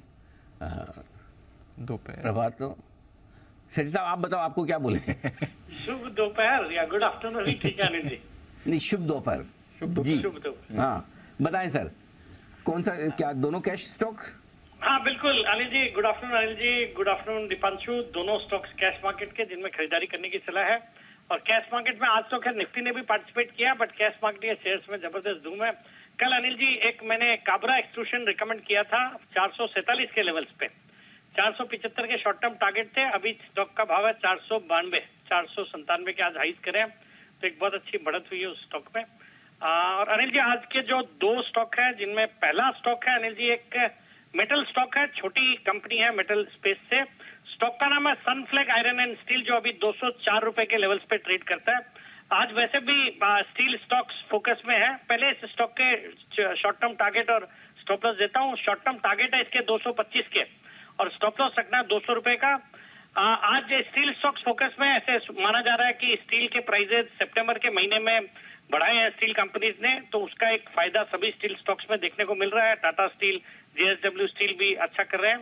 ये कंपनी मेनली ऑटोमोबाइल सेक्टर के लिए स्टील बनाती है और जितने लीडिंग ऑटो ओईएम्स है जैसे TVS, Maruti, Ford, Bajaj, Toyota, Nissan, सबके लिए ये स्टील सप्लाईज करती है।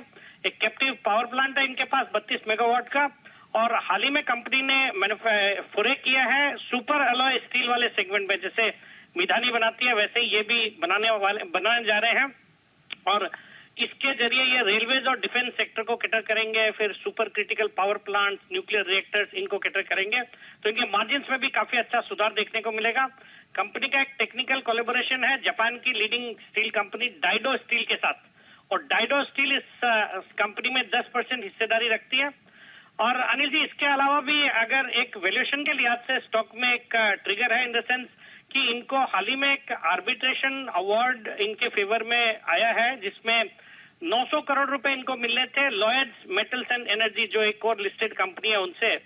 और या तो उनके पास कैश की प्रॉब्लम है या इन्होंने कैश में नहीं लिया। इन्होंने उस कंपनी में इस 900 करोड़ के बदले 11.89% स्टेक लिया लॉयड्स मेटल्स एंड एनर्जी में, और आज वो 900 करोड़ की जो इनकी जो स्टेक थी उसकी वैल्यू हो गई है 3400 करोड़। तो एक विंडफॉल गेन हो गया है उस आर्बिट्रेशन अवार्ड की वजह से, और कंपनी की मार्केट कैप है सिर्फ 3700 करोड़, जिसमें 3400 करोड़ की तो इनके पास लॉयड मेटल्स की होल्डिंग ही है।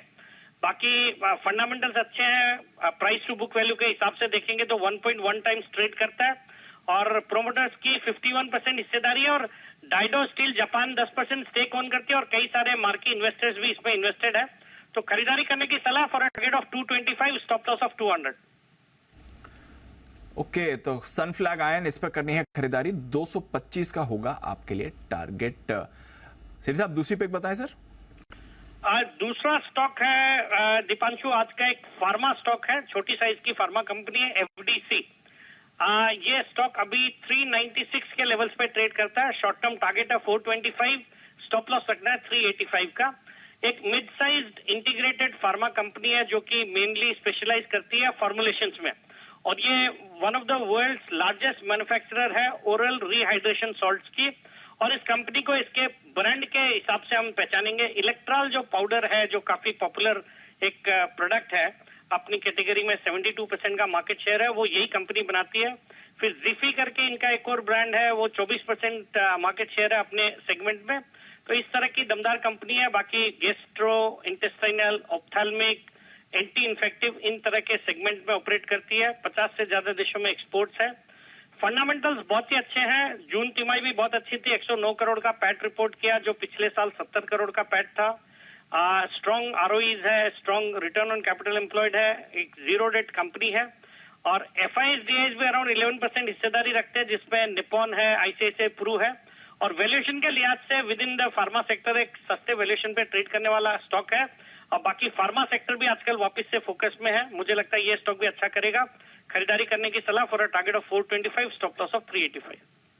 ओके, तो दो कैश कॉल सीरीज आपकी तरफ से एफडीसी और सनफ्लैग आयन यहाँ पे करके चल सकते हैं आप खरीदारी। बहुत बहुत शुक्रिया सर हमारे साथ जुड़ने के लिए और अपनी कॉल्स शेयर करने के लिए।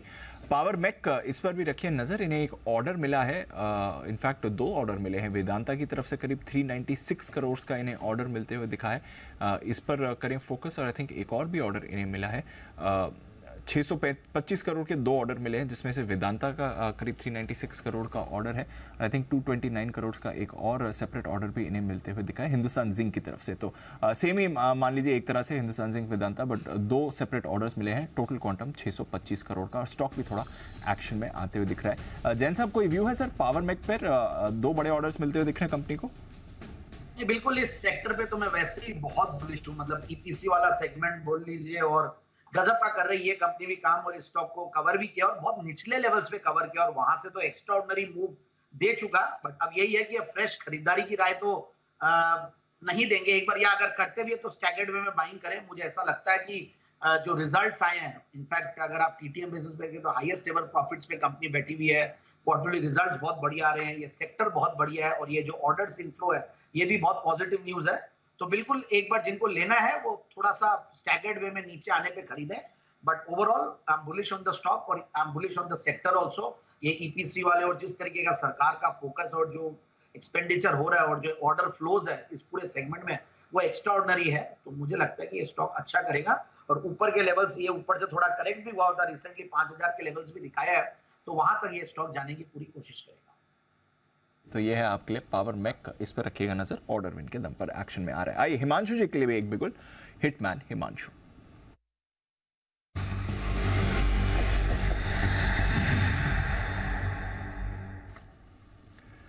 बताएं हिमांशु जी। दीप, अभी थोड़ी देर पहले एचडीएफसी बैंक की कॉल ऑप्शन में ट्रेड दिया था, ऑलमोस्ट टारगेट के काफी करीब है, बहुत अच्छा मूव देखने को मिला और बैंक निफ्टी को काफी लीड किया, तो प्रॉफिट बुक कर सकते हैं और स्टॉप लॉस को ट्रेल कर सकते हैं पार्ट प्रॉफिट बुक करके। अभी खरीदना है एसबीआई लाइफ का फ्यूचर, जो कि 2-3 दिनों से एक अच्छी स्ट्रेंथ बनाता हुआ नजर आ रहा था, और आज यहाँ पर एक क्लियर कट ना केवल एसबीआई लाइफ बल्कि एचडीएफसी लाइफ, दोनों ही लाइफ इंश्योरेंस स्पेस के स्टॉक्स में एक अच्छा मोमेंटम बनता हुआ नजर आ रहा है। तो एसबीआई लाइफ में खरीदारी करेंगे 1346-1347 रुपए के आसपास के करंट लेवल्स हैं। 1334 रुपए का स्टॉप लॉस मेंटेन करना है, पहला टारगेट 1365 रुपए, दूसरा टारगेट 1375 रुपए। इन दो टारगेट्स के लिए एसबीआई लाइफ में खरीदारी करके चलने की सलाह है।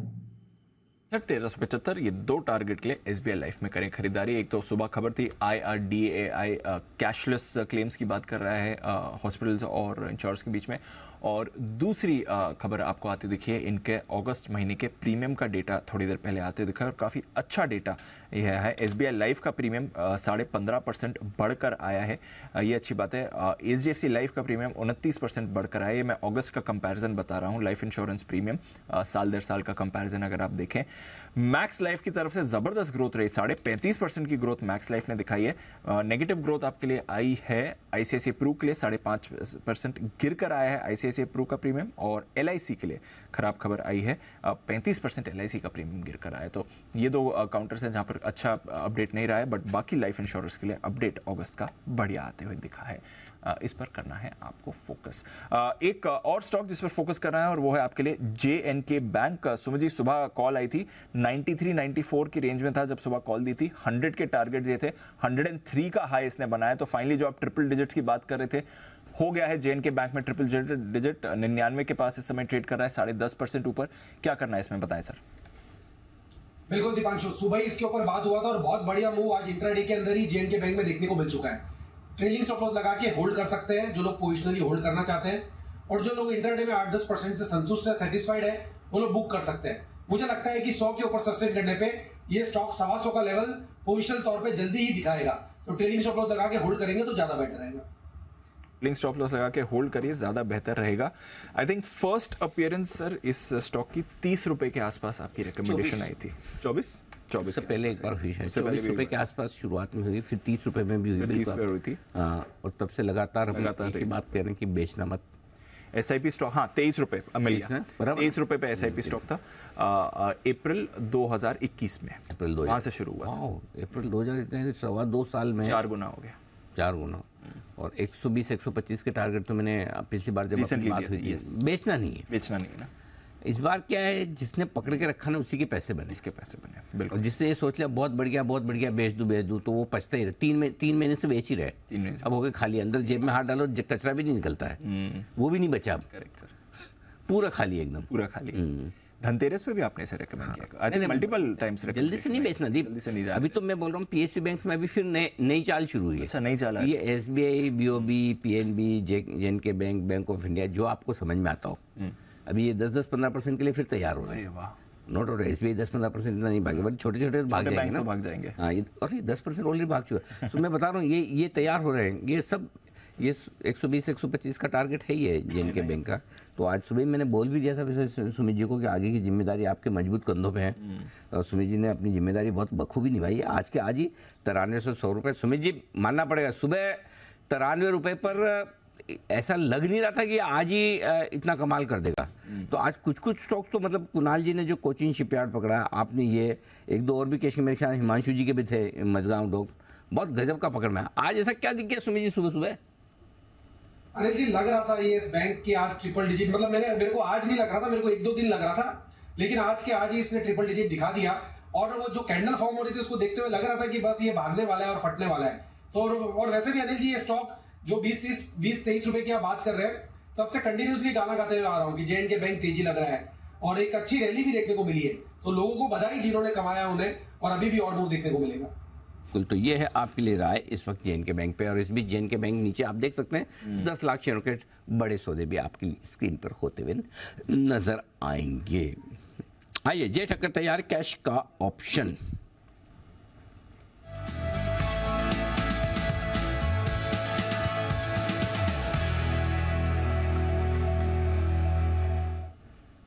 एक और जबरदस्त और बेहद बेहतरीन और साहसिक कॉल, मैं इसको साहसिक कॉल कहूंगा। 44,500 पार नहीं हुआ था जब जय से बात हो रही थी जी। 44,481 पर स्पॉट लेवल था। जय मुझे याद आया एकदम अच्छे से। 44,481 400 पॉइंट ऊपर है वहां से। 400 पॉइंट ऊपर आज ही आज में बिल्कुल, यस, मतलब कमाल ही कर दिया जय। कैसे, मतलब 320 390, आई एम श्योर ये तो सारे टारगेट के बहुत ऊपर होगा। अनिल जी बिल्कुल। Anil ji first of all good afternoon to you and Deep. Anil ji thanks. बिल्कुल अनिल जी, तभी मैंने प्रीएम्प्ट किया था और इनफैक्ट कल जैसे मैंने बताया भी था तब वो टाइम के हम जो स्टूडियो में कल डिस्कस भी कर रहे थे, मैं कह रहा था कि बैंक निफ्टी अब फिन निफ्टी बैंक निफ्टी अब यहाँ पे एक्सपायरी खत्म हो चुकी है, यहाँ पे मूव आते हुए देखने मिलना चाहिए। निफ्टी ऑलरेडी पॉजिटिव मोमेंटम में था। तो अनिल जी निफ्टी भी जो कल 19,600 का कॉल दिया था उसके टारगेट्स भी हासिल हुए। और बैंक निफ्टी के अनिल जी लगभग हाइज जो हमें देखने मिले वो 480 प्लस के देखने मिले अनिल जी। तो 215 185 ये एवरेज उसकी देखें तो 200 रुपये की एवरेज बन रही थी अनिल जी। 200 वाला ऑप्शन 480 प्लस हो गया है, तो मोर देन डबल हो गया अनिल जी। तो डेफिनेटली सारी टारगेट्स हासिल हो चुके हैं अनिल जी। और अब जो कॉल दे रहा हूँ अनिल जी वो सेंसेक्स का 66,300 के स्ट्राइक का कॉल ऑप्शन सजेस्ट कर रहा हूँ। ये ट्रेड कर रहा है अनिल जी अभी 125 पर।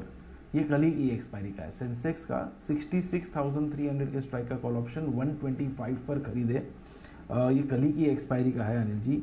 यहाँ पे ऐसे तो स्टॉप लॉस लगाने की अनिल जी ज़रूरत नहीं है, ये हीरो ज़ीरो ट्रेड मानकर चल सकते हैं बिकॉज ये 10 का लॉट है। इसकी लॉट साइज बैंक निफ्टी से भी कम है। बैंक निफ्टी की 15 की है, इसकी 10 की है। सो मोर ओवर रिस्क जो एक ये ट्रेड पर होगा वो 1250 रुपये का होगा। टारगेट्स अनिल जी ऊपर में जो निकल कर आ रहे हैं, फर्स्ट टारगेट वुड बी 250, तो 1:1 का सीधा रिस्क रिवॉर्ड यहाँ पे बन जाएगा। Second target will be 350। सो 250 350 ये दो टारगेट्स के लिए खरीदना है। 66,300 का कॉल। आज 66,000 के ऊपर निकलते ही इसमें एक अच्छी तेजी देखने मिली। और जैसे निफ्टी ने 19,650 के लेवल निकाले वैसे ही सेंसेक्स ने 66,000 के लेवल निकाले अनिल जी, और ये साथ में ही हुआ। और जनरली मैं देखता हूँ कि सेंसेक्स और निफ्टी इनका कोरिलेशन भी अगर आप देखेंगे अनिल जी तो काफ़ी हाई है, 99% कोरिलेटेड ही है।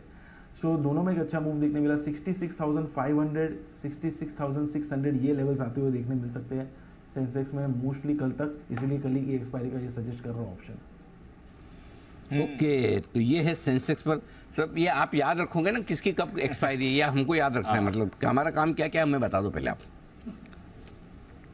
अनिल जी डेज तो अनिल जी है ही, ट्यूसडे को फिन निफ्टी, बुधवार को बैंक निफ्टी, आज निफ्टी, कल सेंसेक्स। तो अनिल जी कल ही की एक्सपायरी का दे रहा हूँ मंडे को मिड कैप है। अच्छा, उसका भी कोई इरादा है आपका नियर फ्यूचर में उसमें भी खोल देने का, कि उसके भी आना चालू हो जाएंगे, या अभी टाइम है उसमें?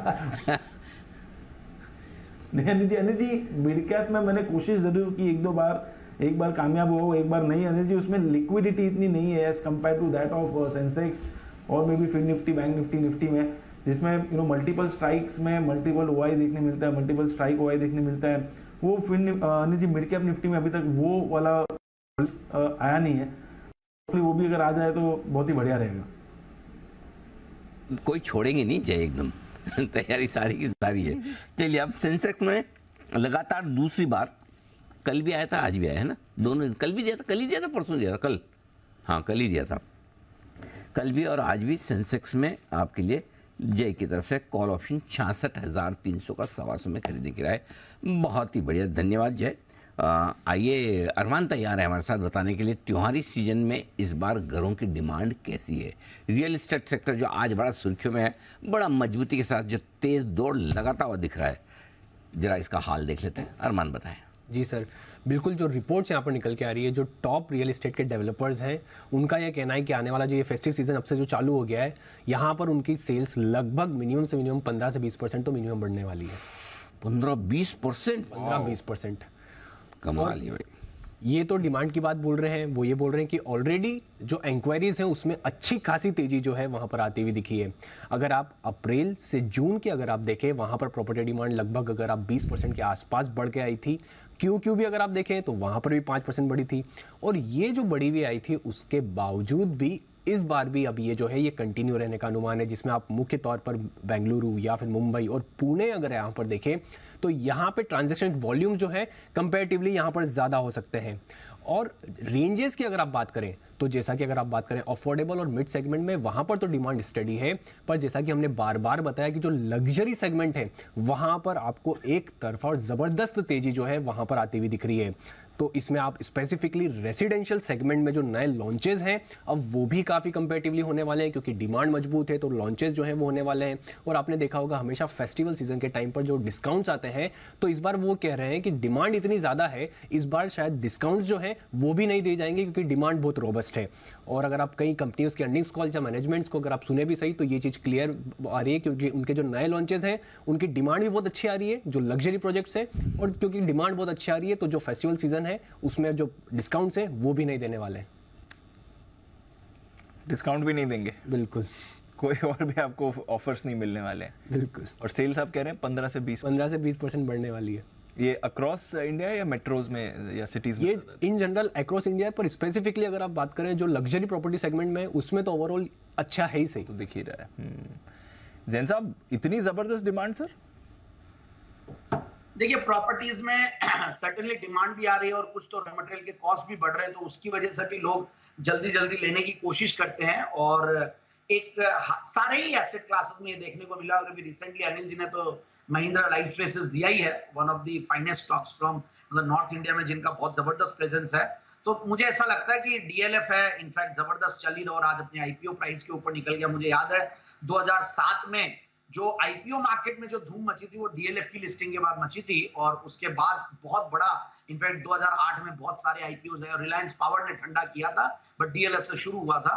सो वी रिमेंबर स्टिल उस टाइम में भी एक जबरदस्त डिमैट अकाउंट्स का वो चला था। सो रियल एस्टेट स्टॉक्स की अगर हम बात करें, बैक टू रियल एस्टेट, तो ये स्टॉक्स चलेंगे और बहुत सेक्टोरल रोटेशन भी हम देख रहे हैं। जब बुलिश मार्केट्स रहते हैं तो जनरली सेक्टोरल रोटेशन दिखता है, एक के बाद एक सेक्टर चलते हैं।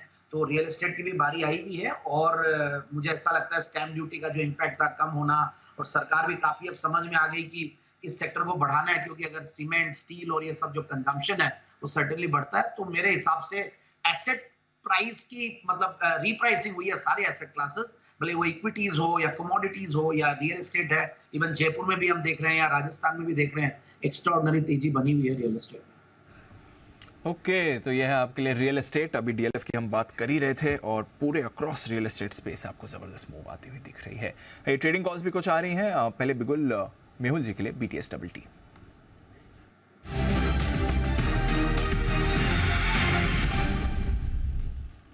बताएं मेहुल जी। दीपांशु जी, ये जो कॉल है मेरा बाई के लिए है, ये थोड़ा सा पोजिशनल ट्रेड है, दैट इज एलटीआई माइंट्री। मुझे लगता है ये सीरीज में बहुत अच्छा कर सकता है। कल हमने देखा कि निफ्टी आईटी में भी एक ब्रेकआउट आया, ये काउंटर ने फ्रेश वीकली चार्ट्स पर ब्रेकआउट दिया है, रेंज ब्रेकआउट है, तो 6000 तक के टारगेट्स इसमें देखे जा सकते हैं। 5150 के स्टॉप लॉस से बाय करना है। अभी ट्रेड कर रहा है 5450 के आसपास, 6000 का टारगेट, 5150 का स्टॉप लॉस। 6000 के टारगेट आपको आते हुए दिख सकते हैं। यहाँ से बड़ा अपसाइड मेहुल जी को दिख रहा है इस काउंटर के लिए। सीधा 6000 का टारगेट आ रहा है, 5150 का स्टॉप लॉस लगाना है। आइए सुमित जी के लिए भी एक बिगुल, सुमित के सुपर हिट।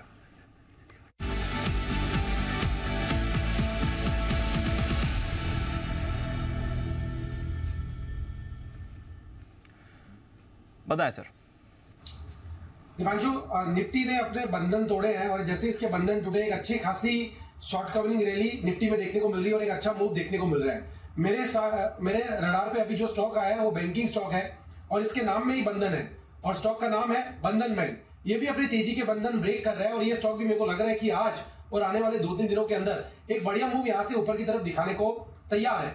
बंधन बैंक का आज का एक स्ट्रॉन्ग कैंडल फॉर्म हो रहा है जिसमें पिछले 3 दिनों के हाई आज एक ही दिन में ब्रेक हो रहे हैं। बंधन बैंक यहाँ से अच्छा मूव ऊपर की तरफ दिखाने को तैयार है। फिलहाल इमीडिएट बाउंस बैक के जो टारगेट बन रहे हैं 245 रुपया, 250 रुपया, ये दो इमीडिएट शॉर्ट टर्म के ट्रेडिंग के टारगेट है। 231, 232 ये स्टॉक का नीचे में चार्ट्स के ऊपर सपोर्ट है। तो 231 के स्टॉप लॉस से बंधन बैंक में यहाँ पे CMT पे खरीदारी करके चलने का सलाह रहेगा। 245 का पहला टारगेट, 250 का दूसरा टारगेट। 250 का लेवल टूटने पे ये पोजिशनल तौर पे मजबूत हो जाएगा और 270 से 75 तक का मूव जल्दी आने वाले दिनों में दिखाएगा। फिलहाल खरीदारी करें 231 के स्टॉप लॉस से 245, 250 के टारगेट्स के लिए। तो बंधन बैंक ये मंदी के बंधन तोड़ के तेजी के बंधन की तरफ बढ़ रहा है, ऐसा सुमित जी का कहना है। सुमित जी, इस स्टॉक को रिकमेंड करने में आप थोड़े लेट हो गए, कैसे पूछे लेट हो गए? क्यों और कितना लेट हुए, ये पूछो आप। क्यों लेट हुआ अनिल जी? देखो, हुए नहीं हुए इसका फैसला जैन साहब करेंगे, ठीक है। अगर ये बंधन के हिसाब से ये स्टॉक रिकमेंड होना है तो फिर 31 तारीख को था रक्षाबंधन, 7 दिन पूरे आप लेते ये स्टॉक तो फिर रक्षाबंधन के दिन ज्यादा थीम में फिट होता था। टाइमिंग गलत है। जैन साहब प्लीज अनबायस्ड फैसला दे। बिल्कुल, आज जो त्योहार है उसके नाम में भी है बंधन, और जो बैंक में देने वाला हूँ उसके भी नाम में है बंधन। ये लो, इस हिसाब से स्टॉक को 31 तारीख को रिकमेंड किया जाना चाहिए था। सुमित जी आज पूरी तरह से बैकफुट पर है। जी सुमित जी। अनिल जी, अगर मेरे को सिर्फ मुहावरा बनाना होता और ब्रेकआउट नहीं देखना होता तो फिर मैं उस दिन दे देता, लेकिन अनिल जी ब्रेकआउट भी जरूरी है और मुहावरा भी टाइम पे जरूरी है। हाँ, तो वो टाइमिंग के लिए वेट करना पड़ेगा अनिल जी। तो प्रोसेस ये है कि पहले ब्रेकआउट आता है, फिर मुहावरा उस पर बनाया जाता है, कविता बाद में लिखी जाती है, मतलब ऐसा। ऐसा नहीं कि सुमित जी रेडी रखते हैं मुहावरा और जिस दिन ब्रेकआउट आ गया क्या होता है कि पहले धुन बनती है और उसके ऊपर गाना लिखा जाता है। बहुत कम ऐसा होता है कि गाना पहले लिख दिया जाए और बाद में धुन उस पर बने। तो जैसे कभी कभार मतलब एक्सेप्शनल केसेस में ऐसा होगा कि पहले आप गाना लिख दो और उसके ऊपर म्यूजिशियन के अच्छा अब मैं इस पे ये म्यूजिक बनाता हूँ, तो वो कभी कभार हो सकता है। बट इन जनरल जो सुमित जी कर रहे हैं वही सही है, पहले ब्रेकआउट आएगा और उसके बाद ही उस पर कविता बनाई जाएगी।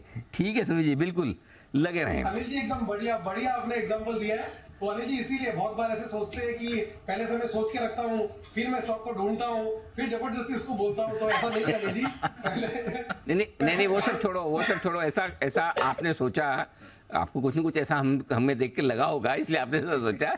लेकिन आज आप एक चीज़ समझ लो, जो मैंने एग्जांपल एकदम परफेक्ट दिया उससे आपको ये तो समझ में आ गया ना कि म्यूजिक के मामले में भले मैं गाने वाने नहीं गाता हूँ, वो कुछ बजाता नहीं हूँ, लेकिन जैन साहब के मुकाबले में मेरी नॉलेज म्यूजिक के मामले में कोई कम नहीं है। ये तो आप मानते हैं सुमित जी, इसका फैसला आपको करना है। नहीं अनिल जी, मैं 101% मानता हूँ कि ये नॉलेज आपको बिल्कुल पूरा है और वो तो सिर्फ मन बनाने के लिए हम बोल देते हैं जैन साहब को। जैन साहब और दोनों ने एक दूसरे के अगेंस्ट में फैसला दे दिया है। किसी के अगेंस्ट में नहीं होता। जैन साहब ऐसे काम नहीं चलता, दे दिया अभी अब नहीं कर सकते, अब नहीं। ओके, चलिए बढ़ते आगे और बाजार डे हाई के आसपास ये 19,735 जो ये को 44,900 आ गया सर बैंक निफ्टी भी 44,900 बिल्कुल। मेरे ख्याल से 24 अगस्त को दीप हमने लास्ट ये लेवल देखे थे बैंक निफ्टी पर 44,949 24 अगस्त लगभग वहां पर पहुंच रहे हैं। आइए एक बिगुल हिमांशु जी के लिए हिटमैन हिमांशु।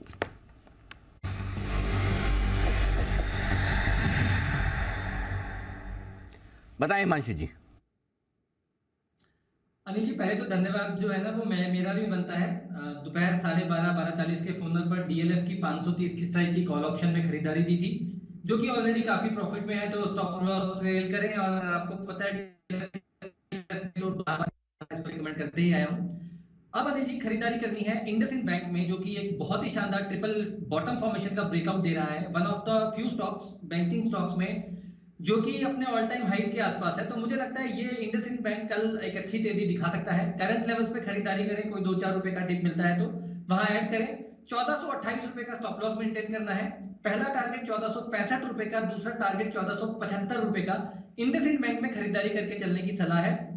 और अनिल जी एक स्टॉक है ऐसा जो कि ऐसा लग रहा है कि गोली की रफ्तार से चलने के लिए तैयार है, लेकिन मैंने कॉल उसमें नहीं दी क्योंकि बहुत वोलेटाइल है। तो वो स्टॉक मैं अनिल जी आपका और वागले जी का उसमें व्यू डिस्कस करना चाहूंगा। स्टॉक का नाम है ज़ील, जिसमें हम लगातार देख रहे हैं कि लोअर लेवल से शार्प सर्ज देखने को मिल रहे हैं। 280-82 पर रुक रहा है, पर मेरा ऐसा मानना है कि इस स्टॉक में भी कुछ नया कुछ डेवलपमेंट आने की तैयारी है, जिसके चलते ये स्टॉक अच्छी तेजी दिखा सकता है। ओके, तो मतलब हमारा कोई रोल है कि आप डायरेक्टली वागले साहब से पूछो या एंकर्स को कहीं बीच में इंटरफेयर करना है? तो सर्वज्ञानी होते हैं, उनको सब पता होता है, तो कुछ अगर डेवलपमेंट है तो आप शेयर कीजिए। अच्छा, हम सर्वज्ञानी है दीप? हाँ, ये सब हिमांशु जी बोले, हम दोनों के लिए बोला ना हिमांशु जी? जी जी अनिल। ओके, धन्यवाद। बाकी सबके लिए नहीं? नहीं, आप दोनों के लिए। ध्यान रहे, आप ओपनिंग क्लोजिंग के अलावा भी शोज में आते हैं। ओके, वागले साहब जरा प्रकाश डालिए जो हिमांशु जी कह रहे हैं उस पर।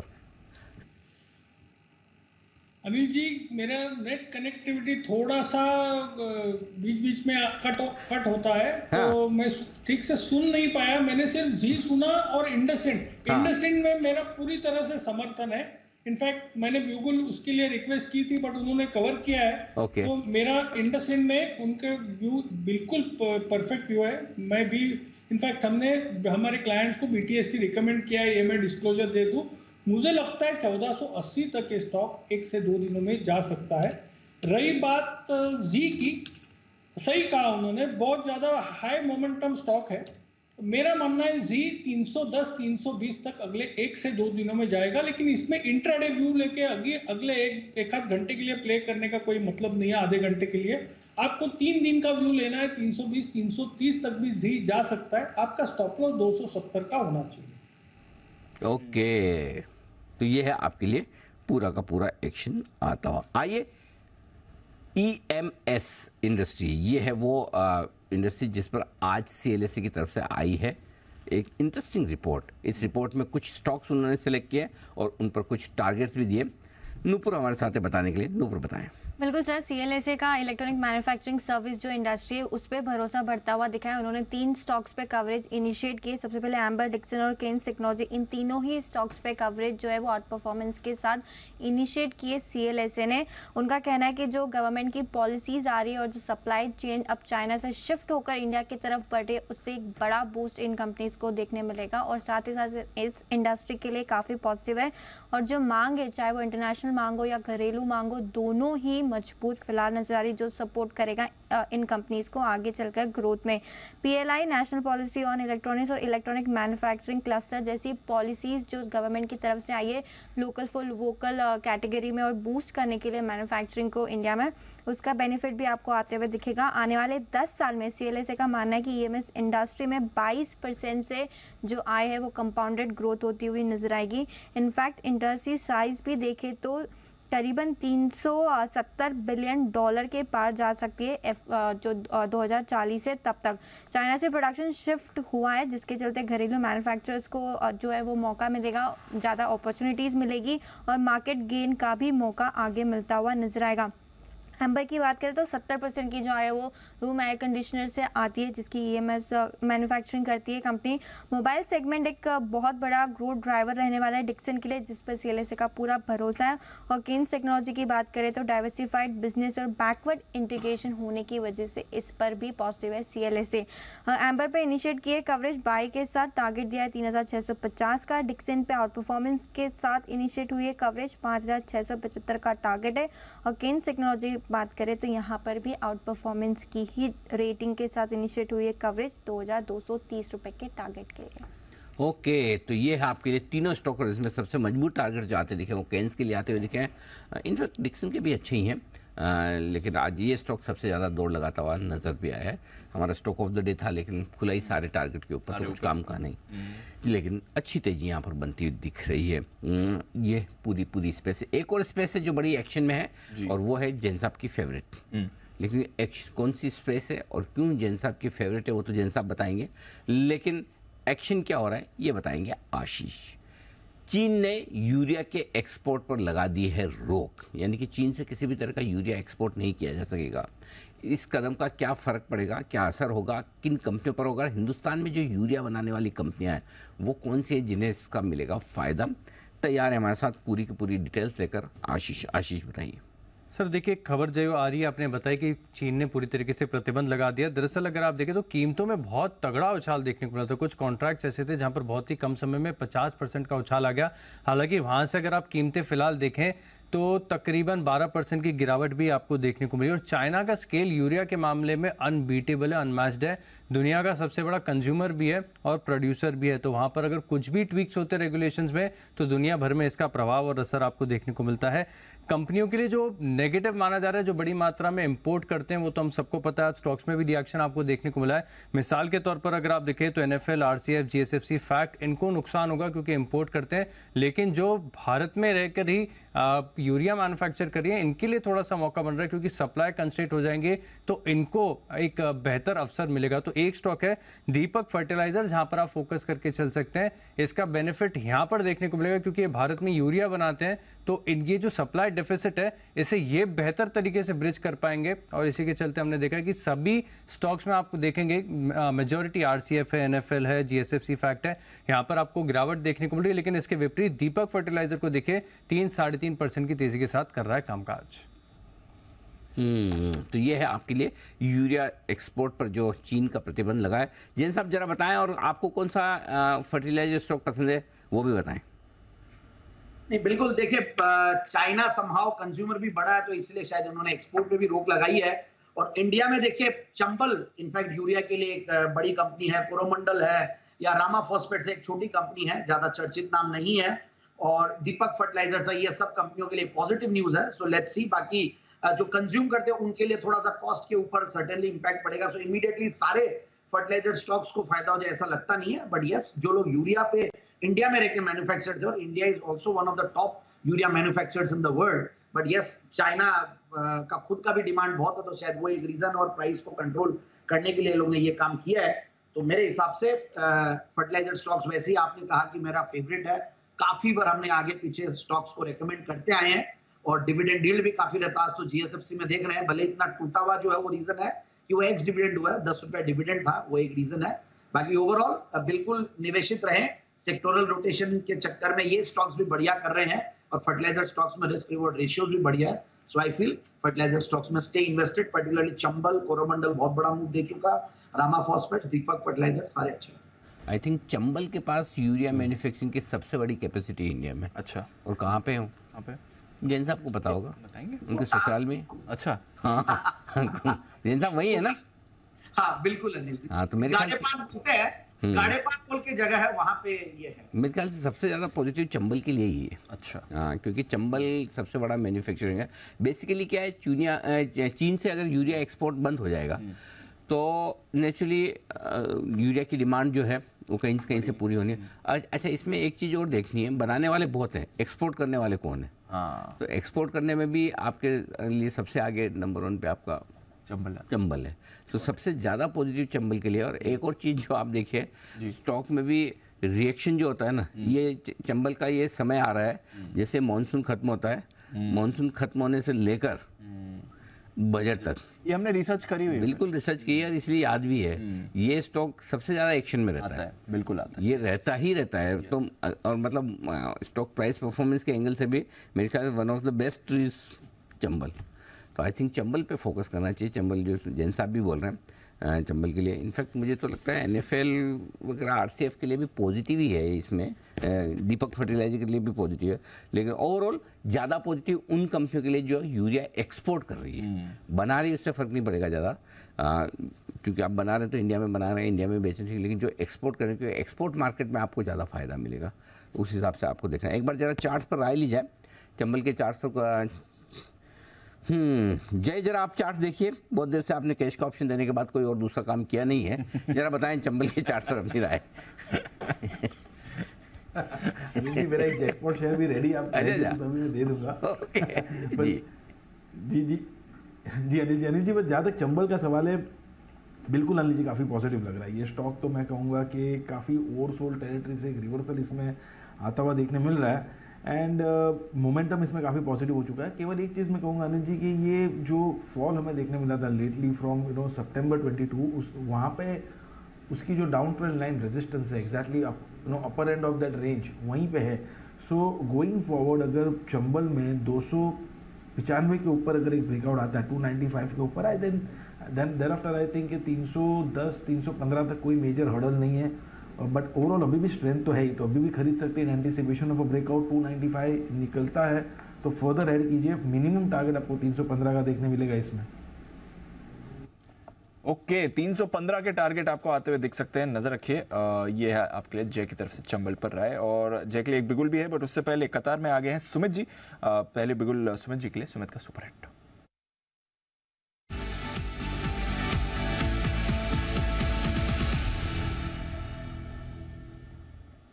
बताएं सर। दीपांशु, एक बाय का स्टॉक रडार पे आया है। स्टॉक का अभी भाव चल रहा है 83 रुपीज 80 पैसा, 83 रुपीज 90 पैसा, 83 रुपए 80 पैसा, 83 रुपए 90 पैसे का अभी भाव चल रहा है। स्टॉक का नाम है India bull real estate, IB real estate. ये स्टॉक के अंदर भी ब्रेकआउट है दीपांशु।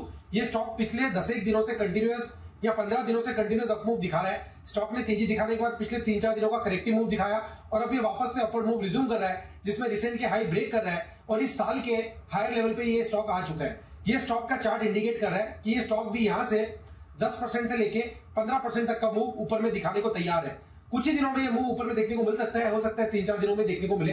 खरीदारी करें, जिन्होंने ले रखा है वो लोग होल्ड करें, क्योंकि अभी जस्ट ब्रेकआउट आ रहा है। 80 रुपया 81 रुपया ये स्टॉक का नीचे में सपोर्ट है, तो 80 रुपए का स्टॉप लॉस लगा के इंडिया बुल रियल एस्टेट में खरीदारी करके चलने का सलाह रहेगा।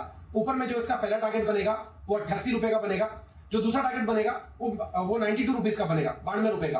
तो 80 रुपए के स्टॉप लॉस से खरीदारी करना है। 88, 92 ये दो टारगेट जल्दी इंडिया बुल रियल एस्टेट में देखने को मिल सकते हैं। ओके आपके लिए सुमित जी की तरफ से India bulls real estate cash के कुछ कॉल्स आपके लिए आ रहे हैं। आइए वागले साहब के लिए भी एक बिगुल, वागले का वंडर।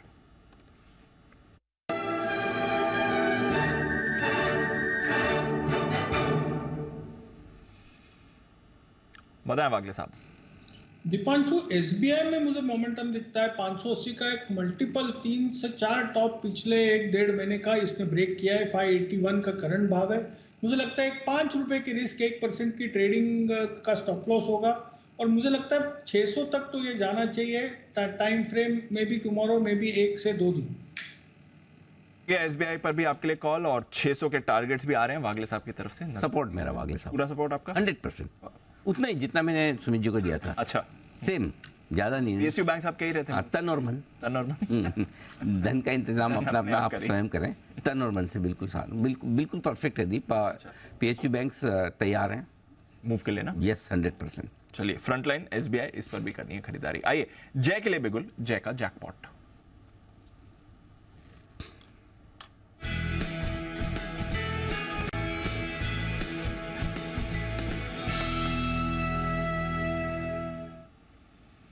बताएं जय।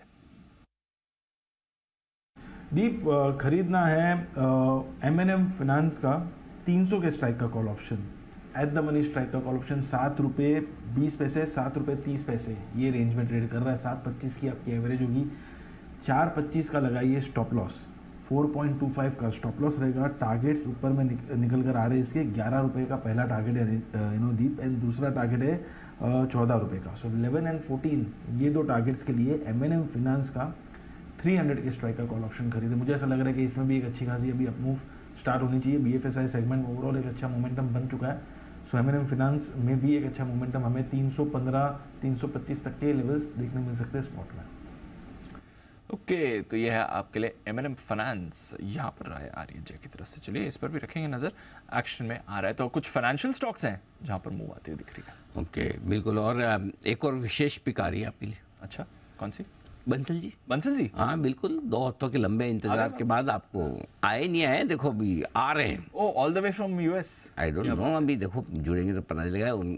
स्पेशल रिक्वेस्ट आई कि भाई जुड़ना चाहते हैं, मिसिंग जे बिजनेस। बहुत बढ़िया सर, बहुत। बंसल जी जब तक जुड़े तब तक आइए, जल्दी से देख लेते हैं बैन से बेनिफिट।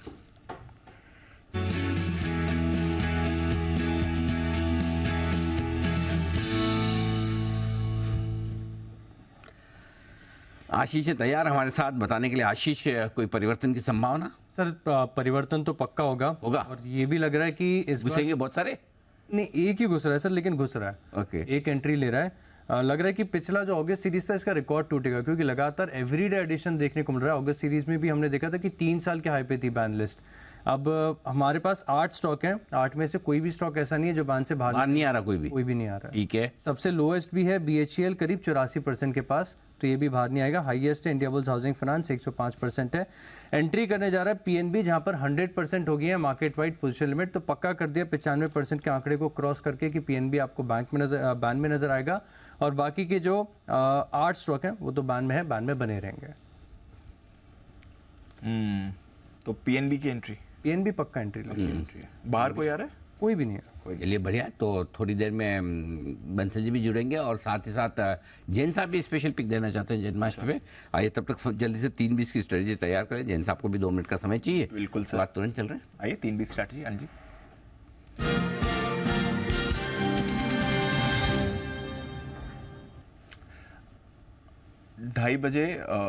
2:30 बजे हमने देखा था, तब फ्लैट था डाउ फ्यूचर्स, अब आपके लिए 30 पॉइंट ऊपर है। नैस्डैक फ्यूचर 100 पॉइंट नीचे था, अब आपके लिए 80 पॉइंट नीचे, तो हल्की रिकवरी अमेरिकी फ्यूचर्स में।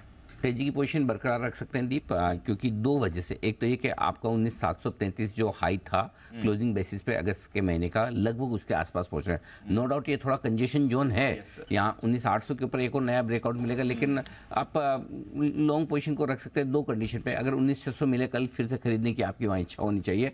और दूसरा तरीका ये कि अगर वो नहीं करना है तो फिर 19,500 या 19,600 का एक पुट ऑप्शन खरीद कर अपने आप को हेज कर ले, लेकिन लॉन्ग पोजीशन में बने रहें। शॉर्ट पोजीशन है आपकी तो काट लेनी चाहिए। एज अ डिसिप्लिन आपके स्टॉप लॉस दोनों ही क्लोजिंग और इंट्राडे बेसिस पे 19,650 के ट्रिगर हो चुके हैं। बैंक निफ्टी पर 44,700 का स्टॉप लॉस दिया था, इंट्राडे और क्लोजिंग दोनों ही ट्रिगर हो चुके हैं, काट लेनी चाहिए। बैंक निफ्टी भी जहां बंद हो रहा है वो आपका 44,950 के लेवल के बेहद करीब बंद हो रहा है। बड़ा ब्रेकआउट यहाँ भी 45,000 के ऊपर होगा, जैसे निफ्टी में 19,800 के ऊपर होगा, लेकिन फिर भी जो मोमेंटम है, जो स्ट्रेंथ है, वो आपको एक एरिया की खरीदारी की पोजीशन बनाए रखें। 44,500 या 44,600 का पुट रखकर आप अपने आप को हेज कर सकते हैं। और मैं बस इतनी स्ट्रेटेजी दूंगा, ज़्यादा इसलिए नहीं जा रहा हूँ कि ISD कॉल पे है, बिल लग रहा है, हाँ बिल लंबा आ रहा है, तो जल्दी से बिगुल जन्माष्टमी पिक का बंसल जी के लिए।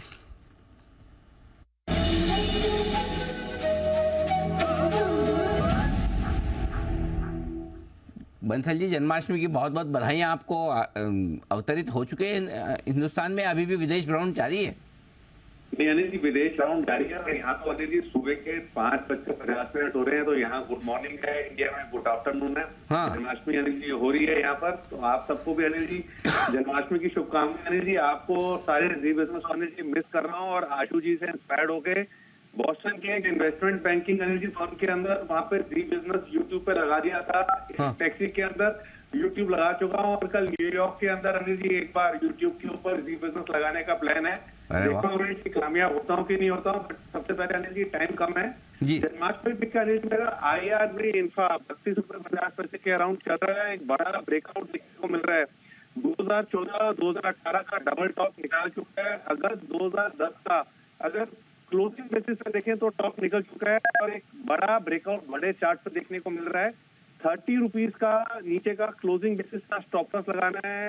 48 से लेकर 50 रुपीज के टारगेट के लिए एक ओवरवेट खिलाड़ी की राय है on IRB infra. IRB infra sir, साक्षात दर्शन कब होंगे आपके? अनिल जी मंडे को हर हालत में अनिल जी, चाहे जेट लैग हो कुछ हो, मंडे को मॉर्निंग में अनिल जी टाइमली ज्वाइन करूंगा। बहुत ही बढ़िया, बिल्कुल। चाहे आप आके शो में सो जाएं कोई दिक्कत नहीं, आ जाना बस। जी बिल्कुल, बंसल जी का रहेगा इंतजार, एक दिन का और इंतजार। लेकिन बंसल जी ने वहाँ भी समय निकाल कर देखिए, अमेरिका से आपको फ़ोन पर दी है ये बेहतरीन पिक IRB इंफ्रा 40 और 50 रुपये के बड़े टारगेट के लिए। बंसल जी का बहुत बहुत धन्यवाद। आइए एक और बिगुल स्पेशल जन्माष्टमी पिक का जैन साहब के लिए।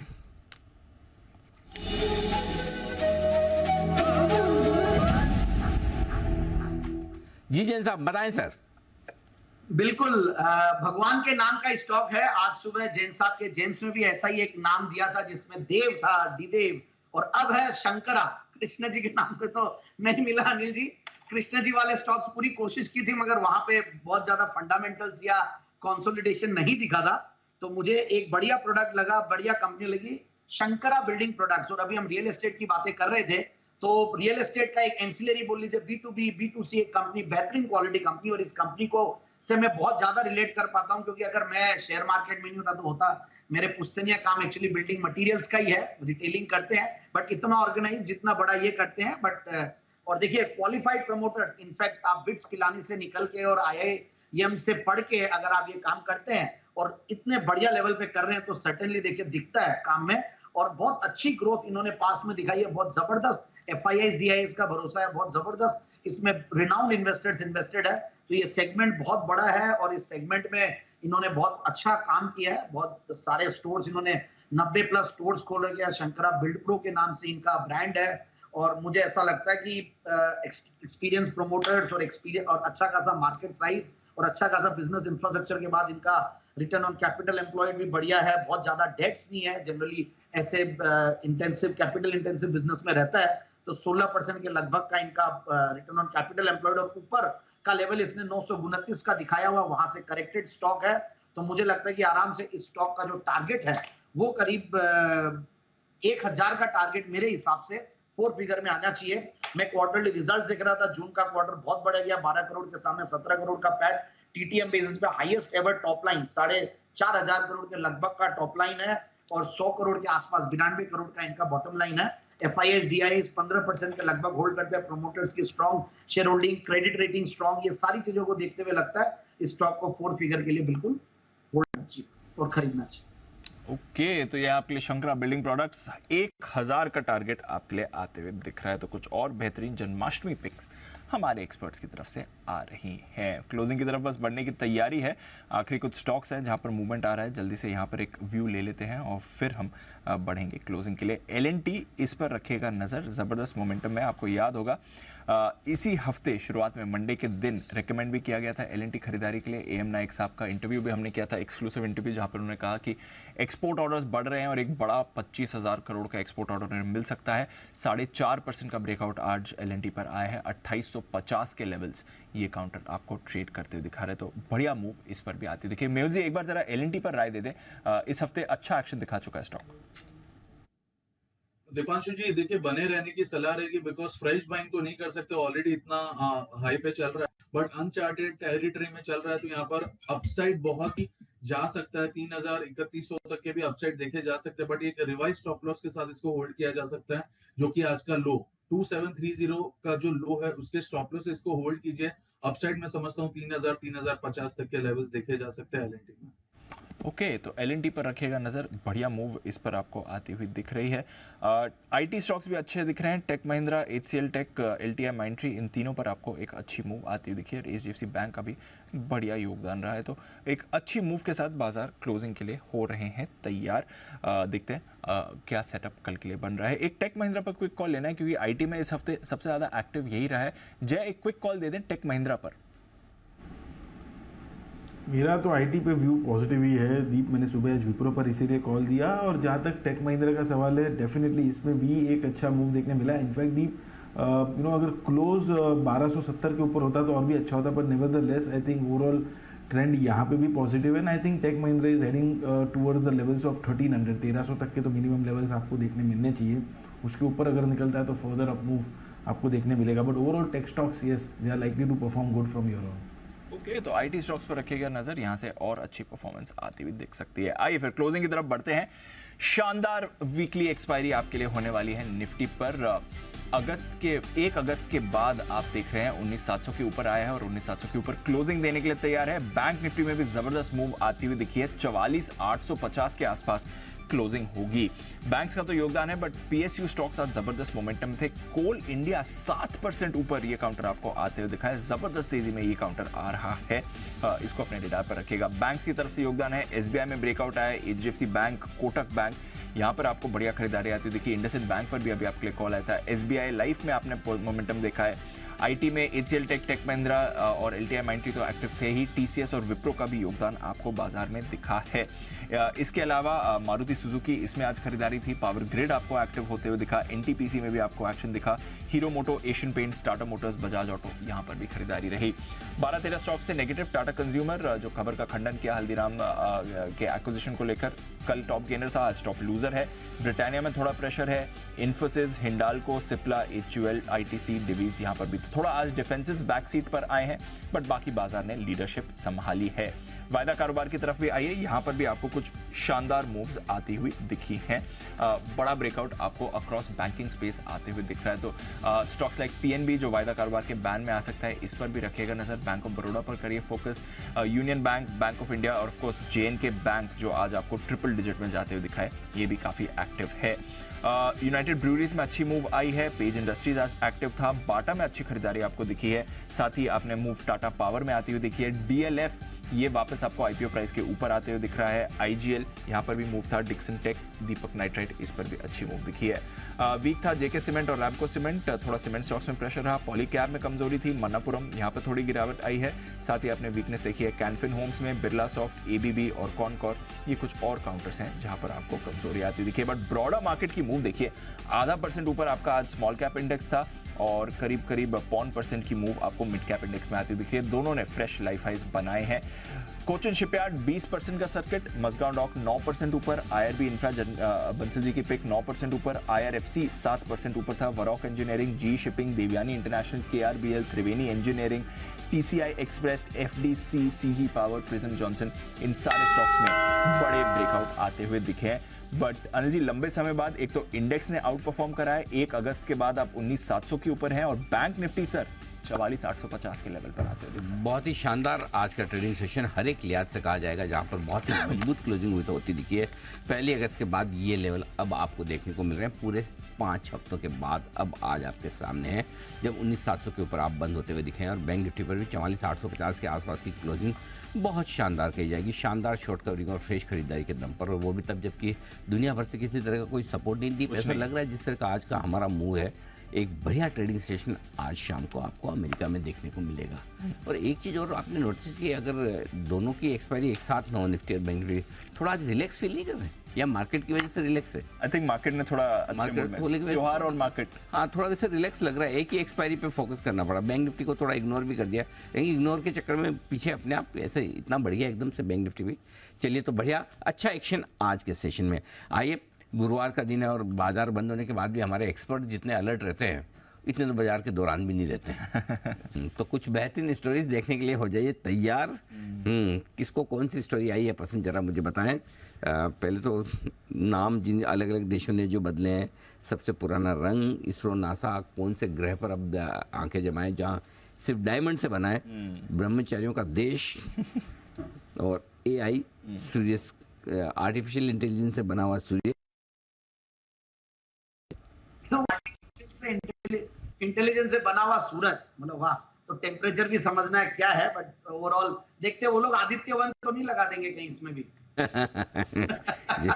बहुत बढ़िया। तो ये है जय, जय को आपको भी कोई स्टोरी पसंद अनिल आ जी, रही है क्या? डायमंड से इसमें तो कुछ खाने पीने वाली स्टोरी तो कोई है नहीं, आपको क्या पसंद आया फिर?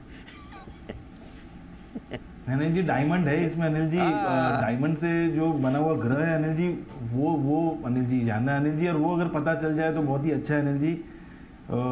सभी I mean you all know कि woman loves diamond Anil ji, तो हम सभी को तो देना पड़ता ही है खरीद के, तो वहीं से अगर निकालने मिल जाए तो अनिल जी खरीदना ना पड़े।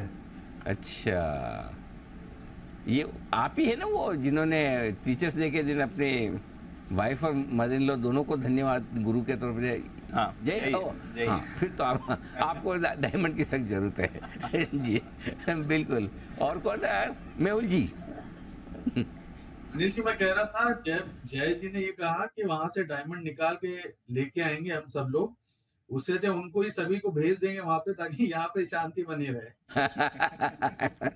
व्हाट एन आइडिया सर जी, बहुत बढ़िया। तो ये सारे के सारे ये तो खतरनाक है बिल्कुल। जैन साहब को पसंद आ रहा, हाँ नहीं बोल पा रहे हैं। हाँ। जैन साहब पसंद आ रहा आइडिया तो बहुत तारीफ करो ना मेहुल जी की, इतना बढ़िया आइडिया दिया है तो। बिल्कुल बिल्कुल बिल्कुल सर। नहीं, आपने सुना कैसे यहाँ कर रहे हो, भारी पड़ जाएगा। क्या चीज? जो मेहुल जी का आइडिया आपने सुना है कि नहीं सुना है? भारी पड़ जाएगा आपको। नहीं, ठीक से सुना नहीं था अनिल जी। हाँ, तो जय ने ये कहा है कि भाई वहां से डायमंड लेकर आएंगे या महिलाओं को गिफ्ट देने में आसानी रहेगी, तो मेहुल जी ने आइडिया दिया कि ये सब इतनी मेहनत क्यों करना है, महिलाओं को ही वहीं भेज दो उसी ग्रह पर। नहीं फिर करेगी वो ब्रह्मचार्य वाला स्टोरी फिर हो जाएगा। मतलब बिना सुने हाँ कर दिया। जैन साहब तो इतने बहादुर है नहीं। ये तो मेहुल जी के घर पे अभी तक शायद पता नहीं कि वो रेगुलरली देखते नहीं लगते, इसलिए थोड़ा टाइम बोल सकते हैं, बाद में ये भी कौन से बोल पाएंगे। आइए तो ये शो हमारा मिस मत कीजिएगा। बात दुनिया की आज शाम 4:56 पर आपके लिए लेकर आएंगे हम बेहतरीन शो। 4:26 पर, माफ कीजिएगा, बात दुनिया की। यूपीआई पेमेंट सिस्टम में एक नई क्रांति आने की तैयारी है। National payment corporation of India यानी कि एनपीसीआई, इसने यूपीआई में कई अहम फीचर्स लॉन्च किए हैं। अब credit on demand, credit on UPI के जरिए बैंक कस्टमर्स को छोटे मोटे लोन दे पाएंगे। साथ ही एनपीसीआई के कस्टमर्स के लिए यूपीआई एटीएम और हेलो यूपीआई जैसी कई यूनिक सुविधाएं पेश की गई हैं। ऐसे में आज शाम 6 बजे हम इस पर करेंगे चर्चा। यूपीआई की इन्हीं खास बातों पर फोकस होगा, समझेंगे कि ये फीचर कैसे हैं, कैसे काम करेंगे और इससे ई ट्रांजैक्शन को कितना बढ़ावा मिलेगा। इस पर करेंगे एक्सपर्ट से बातचीत। यूपीआई नई क्रांति आई। मधु एकम्बरम साहब होंगे founder face K fintech association of consumer empowerment. साथ देंगे उनका सत्यम कुमार, सीईओ और को फाउंडर लोन टैप। अंकुश सबरवाल साहब, फाउंडर और सीईओ Corowear.ai, इनसे भी करेंगे हम मुलाकात। तो देखिएगा जरूर, बहुत ही इंटरेस्टिंग शो, बहुत काम का शो, मिस मत कीजिएगा आज शाम 6 बजे। G20 की समिट में क्रिप्टो करेंसी एक बड़ा मुद्दा रहेगा और भारत के ठोस तर्कों के बाद कुछ और देशों की शुरुआती झिझक के बाद अब अधिकांश देश इस पर बातचीत के लिए हो गए हैं तैयार। इसे भारत के बढ़ते प्रभाव के तौर पर भी देखा जा रहा है। क्रिप्टो के लिए रोड मैप क्या होना चाहिए और आखिर दुनिया को क्रिप्टो पर किस तरह से फ्रेमवर्क बनाने की जरूरत है, इस पर आज हम चर्चा करेंगे इंडिया 360 डिग्री की कवर स्टोरी में विस्तार से। देखिएगा जरूर G20 का मंच, क्रिप्टो पर भारत मंत्र, ये हमारे आज की कवर स्टोरी आपके लिए। फाइनल क्लोजिंग 19,727, 116 पॉइंट की तेजी के साथ बंद होता हुआ निफ्टी 385 अंकों की शानदार उछाल। सेंसेक्स में 66,265 का लेवल और 1 पॉइंट और बढ़ जाता तो 66,266 हो जाता है। वैसे राउंड फिगर में तो वही होता है 66,266। 44,878 ये है बैंक निफ्टी का लेवल। 469 पॉइंट की बेहतरीन तेजी के साथ मिड कैप और स्मॉल कैप शेयरों ने भी बनाया आज फिर से रिकॉर्ड, नया रिकॉर्ड है, नया रिकॉर्ड। और नया रिकॉर्ड आज ऑप्शन की एक स्ट्राइक प्राइस में 6 करोड़ चल क्या रहा है, 1 करोड़ के आसपास का ओपन इंटरेस्ट एक स्ट्राइक प्राइस में। विदा लेने का वक्त है। जैन साहब, वागले साहब, मेहुल कोठारी साहब और साथ ही सुमित जी, हिमांशु गुप्ता साहब और जय ठक्कर साहब, आप सबका बहुत बहुत धन्यवाद आज के शो में हमारा साथ देने के लिए। कल सुबह आप सबसे होगी मुलाकात। मुझे और दीप को इजाजत दीजिए। तैयार है हमारे साथ मृत्युंजय एक्शन को आगे बढ़ाने के लिए। मृत्युंजय बताएं कमोडिटी बाजार की क्या हाल है? बिल्कुल सर, हाल आज ठीक नहीं है मार्केट का, और पूरा मार्केट चाहे वो एग्री का हो चाहे नॉन एग्री का हो, इस वक्त दबाव महसूस करता हुआ दिख रहा है। क्या बाजार पर ये दबाव बढ़ेगा? क्योंकि अब गोल्ड का मार्केट 59,000 के लेवल को तोड़ने को बेताब हो रहा है, नीचे आने को, मतलब ऊपर नहीं। तो क्या गोल्ड में गिरावट और बढ़ेगी, गोल्ड और सस्ता होगा? चांदी में आपको क्या करना चाहिए और एग्री में क्या हलचल आगे हो सकती है?